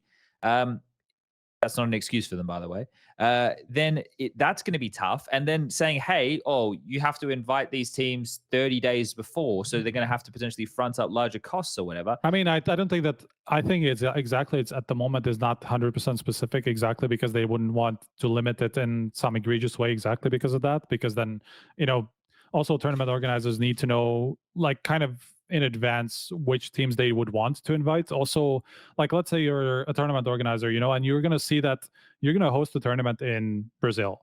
And at the moment, you will see at a certain point, let's say half a year ahead of time, that it's unlikely that by ranking alone, you're going to be able to invite a Brazilian team to the event, even to the close qualifier of it or whatever. So you would want some sort of regional representation more, but you don't want too much of it. So you don't want to announce all of your open qualifiers for Brazil if you end up having 5 Brazilian teams already invited through the ranking, let's say. So, like, in a way, tournament organizers need to know a little bit ahead of time as well, like which teams they would want to invite, also to decide how many teams will qualify from what region, So I think that all goes hand in hand, and I'm not sure that Valve necessarily thought all of this through in terms of the limitations on the announcement dates and all that stuff, because realistically, I mean, a lot of this was decided kind of close to events happening, close in relative terms to what it would be now, in a few months ahead of time, exactly because that allowed tournament organizers to make some different decisions, and not for any bad reasons. It's just because of logistical reasons or the kinds of teams that they want to have attending their events, right? So there are a lot of gaps. And I don't think that they're going to be fixed in time for 25. This is exhausting. You want to shift to the Skyesports stuff? I think we have kind of got to a point where we... Oh, I have one thing. Because we haven't talked about the wildcard events completely. Oh, we didn't mention those. We kind of did, but just kind of on the side. I'm sure I know why these were created in the first place, and I think it kind of is to allow there to be some sort of circuit. Isn't that like kind of for the World Finals events, essentially? It's like winning an ESL Challenger. Jönköping qualifies you for IEM Rio or Pro. Yeah, League, exactly. right? I think effectively those are the events that are going to be used that way. I'm not sure which actual events are going to be used for that, because realistically, World Final is not going to exist anymore. So I thought at the beginning that it would be to allow possibly of that sort of an event or that sort of connection to exist, because at the moment it doesn't really. You can't really just invite any winner of a tier 1 tournament straight to the main event. So you kind of have to have this kind of wildcard event to happen. Yeah, I had a different point about that, but I got lost. I think what we could do is maybe we could reach out to somebody from one of these TOs, and maybe like a Mark Winther or something like that. Yeah. Because we should have another talk about this type of stuff. He's on vacation at the moment, so that's not going to happen. Well, I saw him just a few days ago. So, okay. But maybe we reach out to him and have a chat in the future, because we will definitely be returning to this type of conversation and maybe hear what the standpoint is on this. Because ESL haven't released anything regarding their events like Blast have. And obviously Blast are going to have to make some adjustments based off of from what I know, ESL is not necessarily up to snuff about what the circuit is even going to look like from them. Exactly because, I mean, from what I understand, there was a lot of feedback going towards towards these rules, but it's not like Valve will always communicate everything ahead of time. And it seems that a lot of these rules, as much as they weren't maybe a big surprise, some of the details haven't been fleshed out completely for tournament organizers to actually know what they can do in terms of their circuit. So I'm curious. I mean, we saw with the Blast announcement that it literally does not align. It does not, yeah. But like the top 8, like the Rivals one doesn't. Even the Bounty one doesn't really make sense, because like the 1.5 rule is one that stands out in my mind the whole time, and I feel like it's because it's badly written, and I think it's not 1.5 exactly. I think it's at least 1.5 the amount of teams of the main event. So just to explain the context of this, it is in the rulebook that you have to invite 1.5 times the number of teams that are going to be playing at the main event to the qualifier plus the main event altogether, because you can invite some of them straight, some of them not. So as an example, you host a 16-team IEM, you're going to have to invite at least 24 teams as per the rule either to the main event or the close qualifier, like combined. As a total number of teams, you have to use, you have to invite 24 teams straight from the ranking. As far as I understand, you can supplement this further by open qualifiers and all that stuff, but I think 1.5 is the minimum, rather than the exact amount that you have to invite, because it wouldn't necessarily make sense in terms of this bounty tournament as well, which I'm sure they have in some way clarified by Valve, because we were talking to Andrew and the way he was explaining it was exactly, yeah, but this part is actually technically the close qualifier, but then there's the main event. So I think it's at least, because then they would have 24 or 32 teams playing in the close qualifier, but only 8, which doesn't make sense. It would have to be at least 16 in the main event rather than 8. So, and then the close qualifier would have to be 24, whatever it is, it doesn't matter. It just doesn't quite compute with exactly 1.5, the number of teams. It has to be at least. All right, well, Blast have their event next week, so I don't know if we'll be able to get anything from them, but we should try reaching out to like ZywOo, for example, and see if PGL have anything in the works for like how they're going to function with it. Do the same with like Mark Winter and see if we're going to hear, I think over the coming weeks, we're going to start hearing a lot more about that. And I think from what I've talked to people, kind of all sides actually, so far, it seems like a lot of it is still kind of being in the works, because they're still trying to understand what they are allowed to do. Yeah, and based on that, Valve will change the rules, and we'll be doing this for the next. I don't think think there'll be any substantial changes at this point, because exactly there's so little time. Some clarifications, probably. Yeah. I'm curious about that part. All right. As you said at the start, chat, I think it really ties into this whole Skyesports Masters thing, because in theory, why wouldn't this be a tournament that is tier 2 probably on the level Valve scale, of the Valve scale, announcing it 3 months in advance? That's pretty reasonable, inviting teams, this and that. But what happens when things go bad, and who is going to police this and how? Like, let's just say we are. I can tell you that much. Let's just Wikipedia. Let's just say but are we going to take away the results because like an admin is giving rounds to someone allegedly? Like, what do we exactly do here? And you know what? Even if we do, we just wasted a week of time in the schedule. I've got it. That these tournaments could have been somewhere else. These players and teams could have been somewhere else playing something else. Another tournament organizer could have been holding a tournament. I fucking got it, Prof. Okay. Yeah. Now, I've been wanting to, reach out to Valve, so we'll do it on this platform right here. Valve, you're going to need a policeman. You're going to need someone who's going to get down and dirty. You're going to need someone going from event to event in business class that you'll pay for week in, week out. And I, Valve, would like to elect myself to be that policeman. I will throw in the microphone and I will put on the Valve police hat, and I will go to every event to make sure they are upholding the standards. I will buy my own clipboard. Like this. I will have my own pocket protectors. Taking notes. But Valve, if you want someone, I'll be your man. You will have to pay me, and you will have to pay for all the flights. But I will do this for you, Valve. I will make this sacrifice. To all of you watching in the Valve office right now, I pledge my honor, my allegiance, and my heart to upholding the standard for teams to qualify to the major. So, Valve, I look forward to hearing from you, and I will see you soon. All right. Sorry, guys. Yeah. Anyway. We'll charge you for this ad. Yeah, I'm like doing the presidential campaign for 2024. Don't get shot. Yeah. Look, it's tough because the guys who have flown all the way to India right now, and we know what they're fighting for, right? These are teams who, as you mentioned, are going to qualify in the like tier 2 type tournament bracket. They're trying to get enough points, and these aren't. I mean, look at Bleed, for example. I mean, they're probably the biggest example of that. But they're not alone, like in that sense, right? Because you have teams who we would consider cusp teams.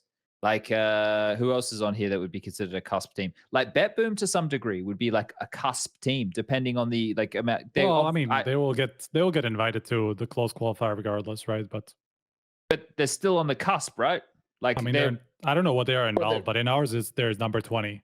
Okay, so So maybe they- maybe I'm I don't That's know. not Messi cost, also yeah. was tweeting something about it. Let's see. He's into the rankings. he and loves stuff. that shit. He Because is it's a like top fucking 48 nerd. that gets invited from Europe alone. No, So right, there's that's lots. way further than that. So it's more like Bleed is 39 in hours. I don't know what it is. I would have to check with, but they're relatively similar in a lot of ways. Yeah, like Umcall, Bleed, 3D Max, maybe, and is 24. So that Messi also said fine, but... a disaster run could lose them the RMR slot they currently occupy. A loss against some of the lower seeds will drop them 30 Is this points Bet Boom? immediately. This is about Bet Boom by Graham Messi. Vindication. Sorry, I was getting excited there. Yeah. I mean, Um, for the straight to the RMR, I guess you're right. Yeah, I was just like thinking wider term. oh yeah. Okay, you said RMR, not close. Yeah, I call. didn't realize we're they could This be actually is straight. how do you?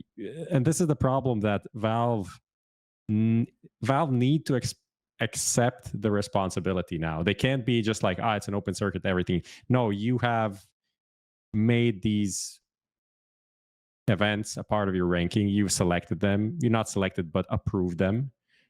And if shit goes bad, you need to do something about it. You have to have a stance. You need to at least comment on it. You need to say, no, this is okay, this is not okay. Can't just be like leaving everyone to just guess what's going on, right? This is not. What did you call it? Well, today? they're not going to Distant comment parent, on it. They're not going to comment on it. We know that, right? Like, yeah. the thing is, it'll probably be excluded from the ranking points or something somehow. But they need to say that then. They need to say why. Oh, yeah. What, do they have to say why? Like, what if they never do, but they should. Like, But what if Striker's is right? What if Striker's right in the sense that the community essentially polices it? Like the players' stuff, what the community says, everything like that. What if that essentially polices? But how is that fair if, let's say, they don't say anything, people are playing, Bleed is playing, they win the tournament, and then after 2 days, Valve is like, we're not taking this into account. I don't think that's going to happen realistically. Meanwhile, I really doubt Bet Boom that's going to happen. pulls out. Like, how is, where is... What do you think is not going to happen? Bleed winning, or that was a No. joke? What do you what is it that I was didn't talking mean about that. them pulling the tournament after the fact. I think that would have to be something egregious happening. I mean, this tournament is about there. I mean, of course. Based on what we are hearing, like some of the things that they have in the rules is like everyone needs to get equal treatment, blah blah. Based on what we know, That's But it's not going to happen I can tell you it's not going to happen this year at all for them to police this in any sort of a way. for this year, but I'm just using this as an example for what could happen in the future. Like from what I have here, I got some insight. There's 8 different tournament PCs, spec systems. So like from some have NVIDIAs, some have some AMDs, some have different processors. Everything's kind of all over the place here. Just so everybody's aware, that's not okay. There's also at the end it says each of the 12 teams will receive 6 PCs capable of achieving 250 plus FPS during gameplay. I feel like that's not. I guess that didn't happen. It's not really a high promise in the first place, but also doesn't seem like they lived up to that. I also have a little update for tomorrow. A little Discord message says, we decided to go with option A. In this option, 2 rooms will share electricity with a tournament room to ensure there are no power outages. To make this happen, access to practice rooms will be revoked. This means teams will no longer have access to practice facilities. All PCs have been wiped and removed from practice rooms. However, a room with a PC will be accessible for teams that are playing on every next match, giving them time to prepare before the official matches. Blah, blah, blah. 2015 again. To be honest, isn't this kind of how the Challenger events work? I think this is how. I don't think they have like hotel practice PCs. They just have PCs. Like ESL Challenger? Yeah. I think they have PCs at the venue, like kind of like DreamHack did before. That's how it used to be with DreamHack back when I was but playing. maybe I think they have dope PCs for everyone. I'm pretty sure. I think nowadays probably they must do, right? We would have heard something about that if they didn't. I don't know. Maybe Graham's here. Graham, is anyone who's played an ESL Challenger event in the chat? I'm sure. I mean, surely that's a standard for that event too. Yeah. At least, like, I don't know where those PCs are, but in some ways they have to have some practice rooms. Yeah. Yeah. It used to just be a curtain separating it back when we used to. I mean, could still be that in some. Nata says Challenger only has PCs at the venue, but it PCs, is like PC like for enough every for team? everybody. Enough for all of them, right? Yeah. Or Yeah, do you pretty share sure. the PCs? It's not like hotel room practice rooms, but it is still practice rooms just at the venue instead of the hotel. Which, I mean, obviously it's just cost related and all that stuff. I mean, it's increases your cost a lot if you have to have extra rooms for every team and all that stuff. Honestly, it's just overall pretty sad event. Pretty sad. But wasn't there state of stuff in the events. lead up that like was a bit sketch with this? I Like mean, I've heard there was generally- talent who have worked previously for these guys who haven't been paid yet and shit. I don't know about that specifically, but generally that this tournament organizer has been under delivering on promises before, either just pulling tournaments entirely or moving them online. That happened with their last tournament that they were supposed to host in India, but then kind of used like some sort of an excuse about elections happening in the country that just forced them to move it online. But the history is now getting richer and richer in terms of them doing that, and this tournament is just the worst of that so far. Yeah. So their reputation is just tanking with everything that they do is just tanking further and further. And I think this might just be the last drop. If it continues like this, because like a horrible day like this, and if it doesn't get fixed, it's a shit show. But the fact that BetBoomer pulled out already, you have to think there's other teams who are thinking of doing the same. I Like, mean, it could be for them. It could really be just them thinking about the RMR spot and then just like not wanting to risk playing a tournament under conditions that they're not sure they can actually perform in. So let's say they just tank, they just drop out of this tournament, like because whatever is happening there is just not up to snuff.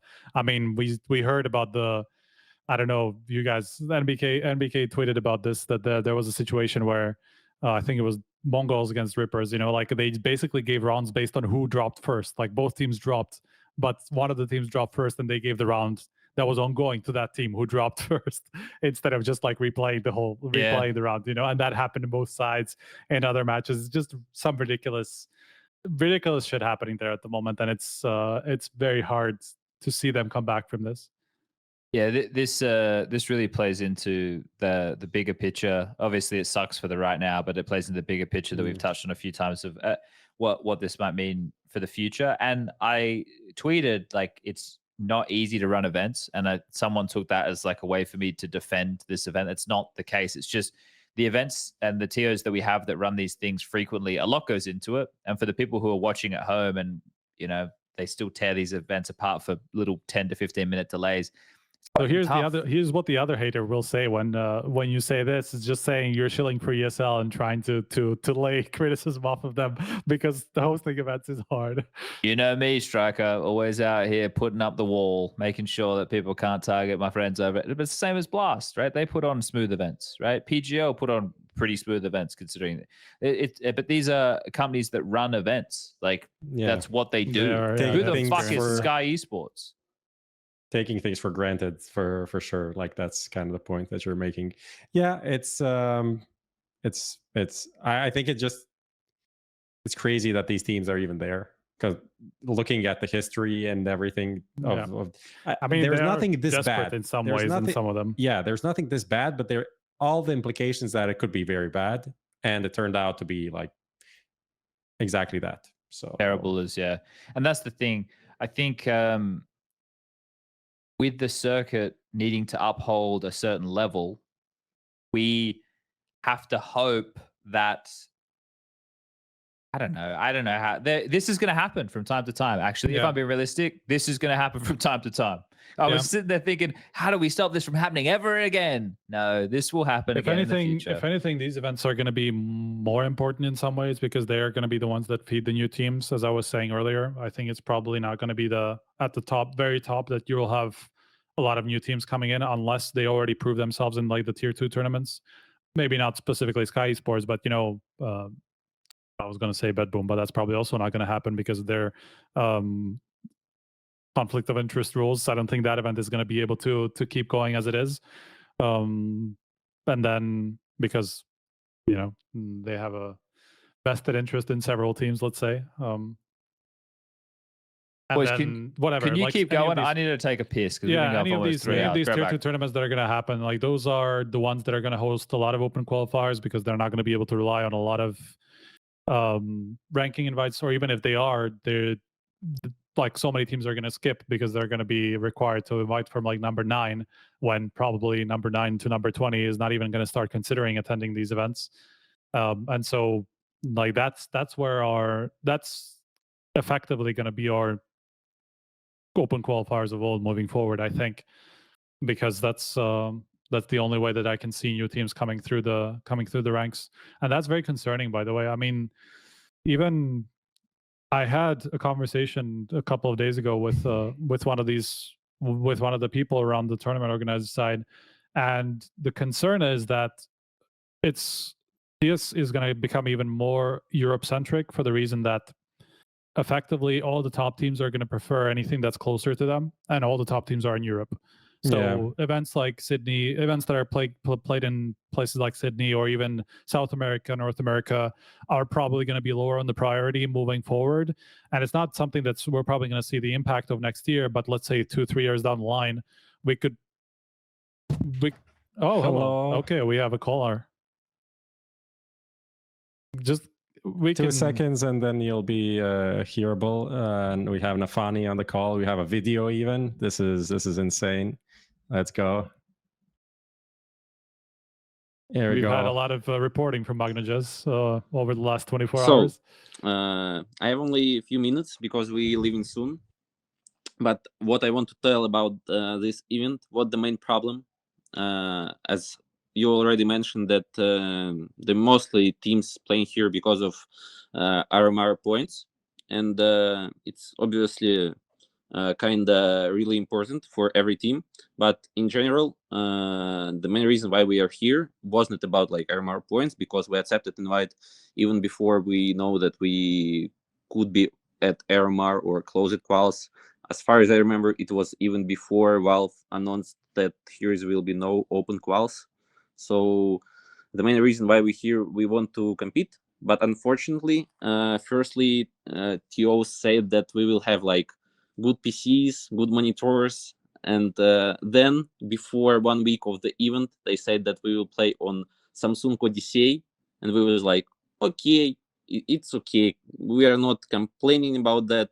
We are like default Russian guys. We can play on any monitor. We are totally fine with it. You agree, Magnages? Yes, I'm totally fine. You see? So, and the main thing that on this event, we came in the practice room and we have tables like, I don't know, maybe you saw this.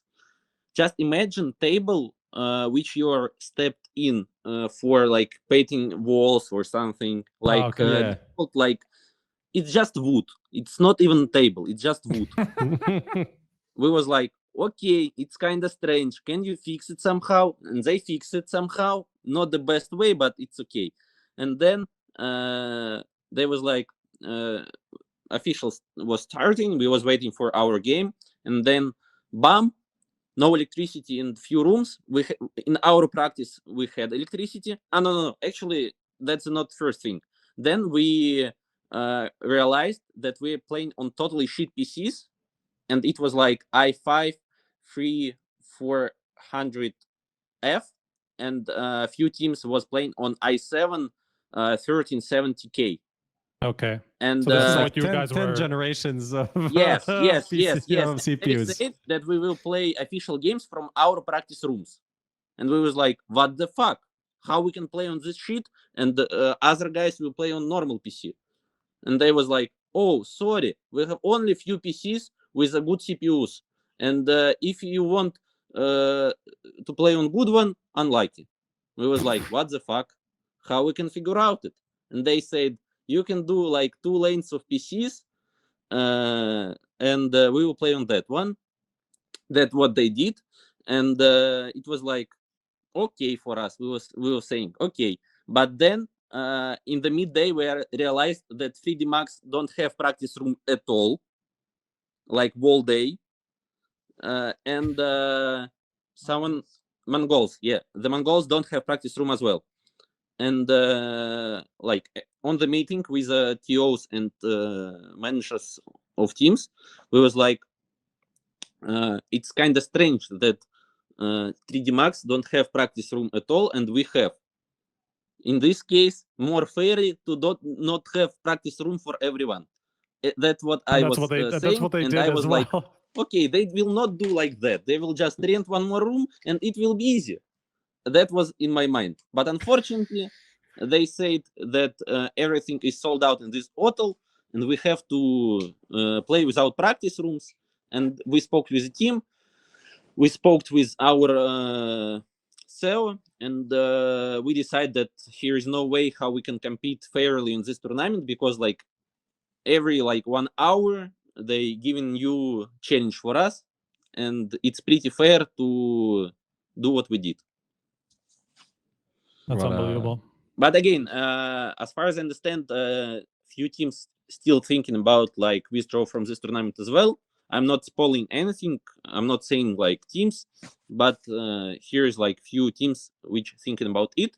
It's their decision. We're not like saying them to withdraw or not withdraw. We understand that like everyone really want to be on RMR.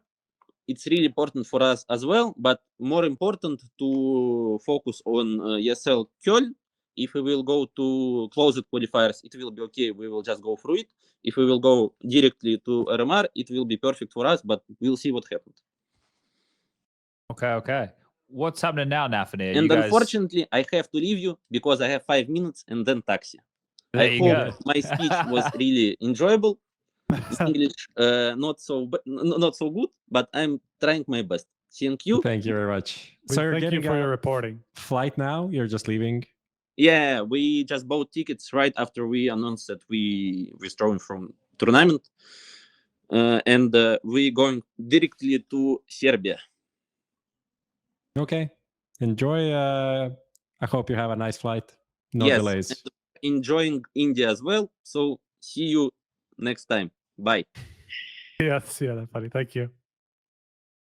Well, I wasn't able to talk to him there because my thing wasn't configured properly. So I me, was trying me neither for a while. I was like, fuck, my mic's not configured. But there we go. That's great. nafany jumping in, giving us the scoop from India itself. So that's crazy. We get to learn a little bit from what's happening right there. It's like 12. It's like past midnight there now. By the way, it's like 12:30 It's gotta or be something. late. So It's gotta be late. they have a what the fuck is that flight, man? They have a flight at like 3 But they a.m. were or like, what? let's just get the fuck out of here. So yeah. Nah, but I mean, it's okay. kind of similar to like Middle East. All of the flights are from Abu Dhabi are always like 2 a.m. and stuff like that. Okay. Yeah. Never had that experience, I have to say. So I don't know. Oh dear. Okay. Well, yeah. That was that live reporting from a player. That was cool. Not It's cool for the nice. circumstance, but I yes, mean, if it's it was- nice to hear a bit more detail on what they meant when they were talking about unfairness and having all teams be on the same level, because that's what he was talking about with the different PCs, right? I mean, that's pretty rough. If one team plays on 150 FPS and the other actually has a of course. good PC, that's a horrible difference. The whole reason we hold LAN at such a high regard is because it's meant to be a level playing field for everybody involved, right? There's not meant to be any differences, especially with the specs of PCs, right? And as nafany was alluding to, he didn't say it specifically, but apparently they just pulled practice rooms from everybody, right? So nobody can play in practice rooms apparently now. So I don't think they're missing out on a lot. So the tournament is compromised, to say the least. Let's see what happens tomorrow. I feel like it's not over. I don't think the solution is going to be a solution. I mean, we'll that's the thing. It's not like one of these. I know someone said in the chat is like Blast first event in Denmark was they fucked up, and they fucked up the first day, but the second day they managed to salvage everything and they played out the tournament. I don't think this is going to be the case here. I don't think tomorrow is going to be all okay and everything's going to be fine. I really don't believe that. So it's going to be another fun day. It would be very surprising if they could turn it around, considering the amount of issues. I think it was a networking issue with that blast thing that happened, but then they sorted it and it was all good for the actual arena days, right? Yeah. So yeah. They did a good job of taking the politicians out of the building as we were doing the longest podcast on Twitch ever at the time. I remember that, yeah. They were very good at that. They got them out of the way fast. We have to do Skinionaire, gentlemen. Oh, we do. Right. Let's do it. So let's do Skinionaire and then let's get out of here because we've been going for 3 hours at the moment. So let's get stuck in with that. Thank you everybody for sticking around with us. We've spoken about a lot tonight. All right, let's get into Skinionaire. Let me just bring it up. So for those of you who haven't been here before, what the fuck have you been doing? But this is Who Wants to Be a Skinionaire, brought to you in conjunction with Trade.gg. We have 5 questions. They're multiple choice. For every question that is gotten correct, the slider will move up 1, and you may potentially, as a lucky user in the Twitch chat, walk home with a $50 voucher to spend at Trade.gg. If you want to go in the running to potentially win the voucher for whatever amount of money, you could get it for 50 cents, $2.50, $7.50, $15, or $50. Type trader in chat right now, and that'll be your raffle ticket. All right, who's doing the quiz? However you decide. I did the last one, so you go. Okay. I'll read the questions then. All right. Let's get this thing underway. Who Wants to Be a Skinionaire? Brought to you by Trader.gg. Question number 1. Of 6 Blast Spring Groups events in 2021 to 2023, OG finished in the top 3 never, once, or twice. I feel like they must have done it at least once, right? Because they scammed their way to a couple of or was it the World Finals that they somehow scammed themselves to? I mean, both. I mean, how do you get to a World Final without scamming a few groups here and there, you know? Tracker, is it once or twice? I think it's twice. I think it was even twice in a row. One year, and that's how they got into the. I'm not sure exactly, but I think it was twice in 1 year, and that's how they got to the World Final. All right, fuck it. Let's go with twice. Fuck. It feels like a lot, though, doesn't it? And they suck. No, I mean, it's twice out of 4 times, though.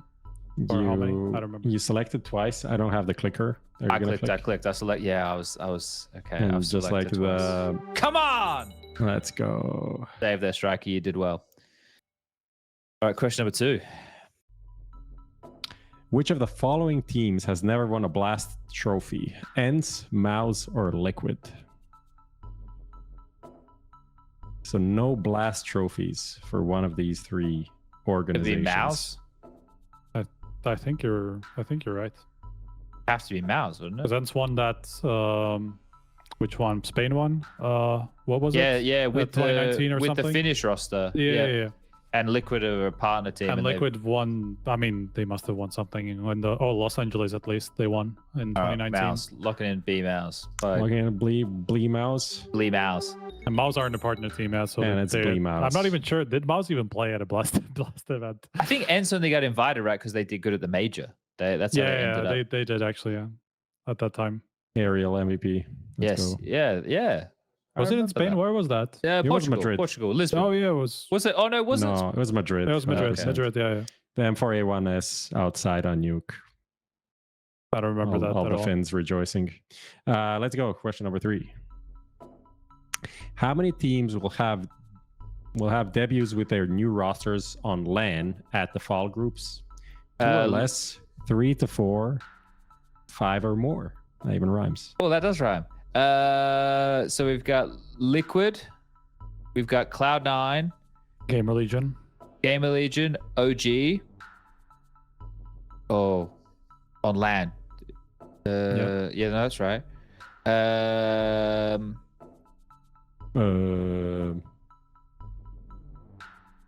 think it's 3 to 4. Yeah, I can't think of anybody else. Maybe we're missing somebody, but I don't think it's that many more. Like, because we saw G2, FURIA's not there. Yeah. I mean, FURIA wouldn't count anyway. Complexity, I'm going 3 to 4. I think 3 to 4 is right. Sounds right. You're missing one team. Who? Big. Okay. And that was a big mistake. Regon was even in chat earlier. But who did we said? Yeah, the rest OG you was got. the fourth one. Yeah, OG was the fourth one. Come on, man. All right. Let's go. Question I number forgot 4. they were a partner team, to be honest. Only one group has teams with no LAN tournament wins this year. Which one? Oh my Is it God. AA, BB, or CC? Can I at least know the groups? Yeah. That's fucking horrible, Dimitri. I'll tell you. I can tell you the teams, but not which one is which. I mean, I went through the groups. I know which one it is, but Which one is it? If you name B, the player. no? I think it's C. No, there's in 2024 or what's the question? No tournament wins in this year. This year. Oh. I mean, Group B is Yeah, Vitality, Gamer Legion, Astralis, Falcons. Yeah, that's it. So, It's B. Yeah, because in C, there's G2. They won Somewhat those. cheating, but okay. I mean, at least I had to check the It was groups. a I don't fucking tough remember question, who man. remembers the groups, man? I mean, not prepared, I see. And the final question. Who played the least maps at Blast events so far in 2024? Is it Donk, m0NESY, or ZywOo? Donk, because he wasn't there. Well, Blast events, that includes Showdown, which they won. So I think it's ZywOo, man. Not just the groups. It almost, ZywOo almost played fell for groups, and they played. I mean, Donk also played groups. So Yeah, but they no, won. actually, he didn't. Yeah, he skipped. He the wasn't first, there at groups, but they won the but whole he won thing. the Showdown. So I think it's not going to be him. I feel so good about this question. This. I can't remember. Wait, did they even What about make it? m0NESY? They didn't even make it, right? No, G2 were there. They played with Oh, Hooksy. they were. And ZywOo, WATO, They made played. it to the semi. Who played where? Yeah, exactly. They made it to the semis. And Vitality at went to the least- fine. No, they didn't. But it could still be Donk. It could still I be. don't I'm think it's going with Donk. You don't? Okay. ZywOo or Donk? It goes ZywOo. I think it's Donk. I've locked in ZywOo. Correct answer. You locked in ZywOo, and the right answer is m0NESY, who played fucking 2 maps in the last tournament. Yeah, in London he skipped. He Fucking skipped idiots. Parts of the tournament. Oh, because you rocked up late. But I told you it's not Donk. I knew that. And he is like, I think ZywOo is maybe 20, and Donk is 19, and m0NESY is 13. Oh, really? That was first. Oh, even. he locked up Yeah. late. Okay. I fucking. All right. Yeah, that makes sense. I was already on holidays, man. Excuse. But it was a good question. Yeah, that was a fun big. question. That was a big miss. Yeah, it was a fun big miss. question. We have €2 prize for Grinched.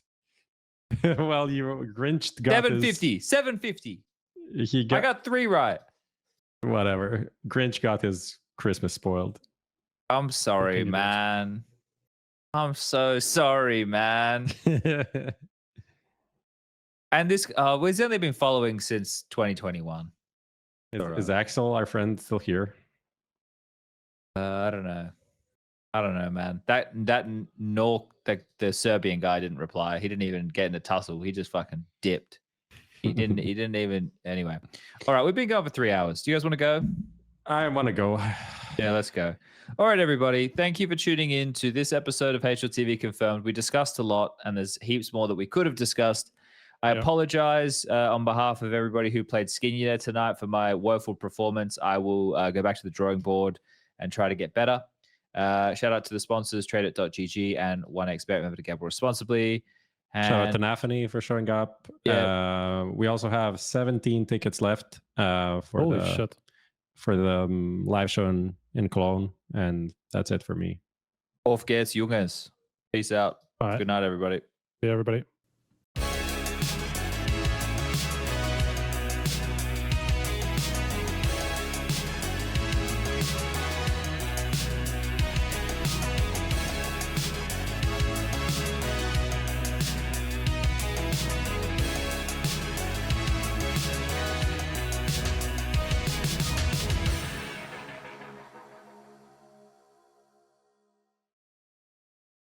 Are you tired of your boring old skins? Head to Trade It and trade them for exciting new ones within seconds. With 24/7 support, massive inventory, free giveaways, and low fees. Trade It is the highest rated trading platform in the market. What are you waiting for? Start trading today for a $5 bonus, only on Trade It.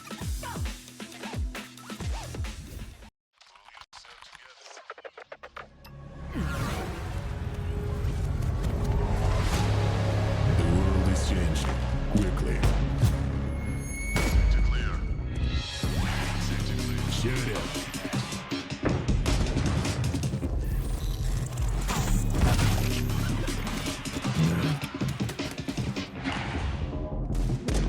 The world is changing, but one thing remains the same.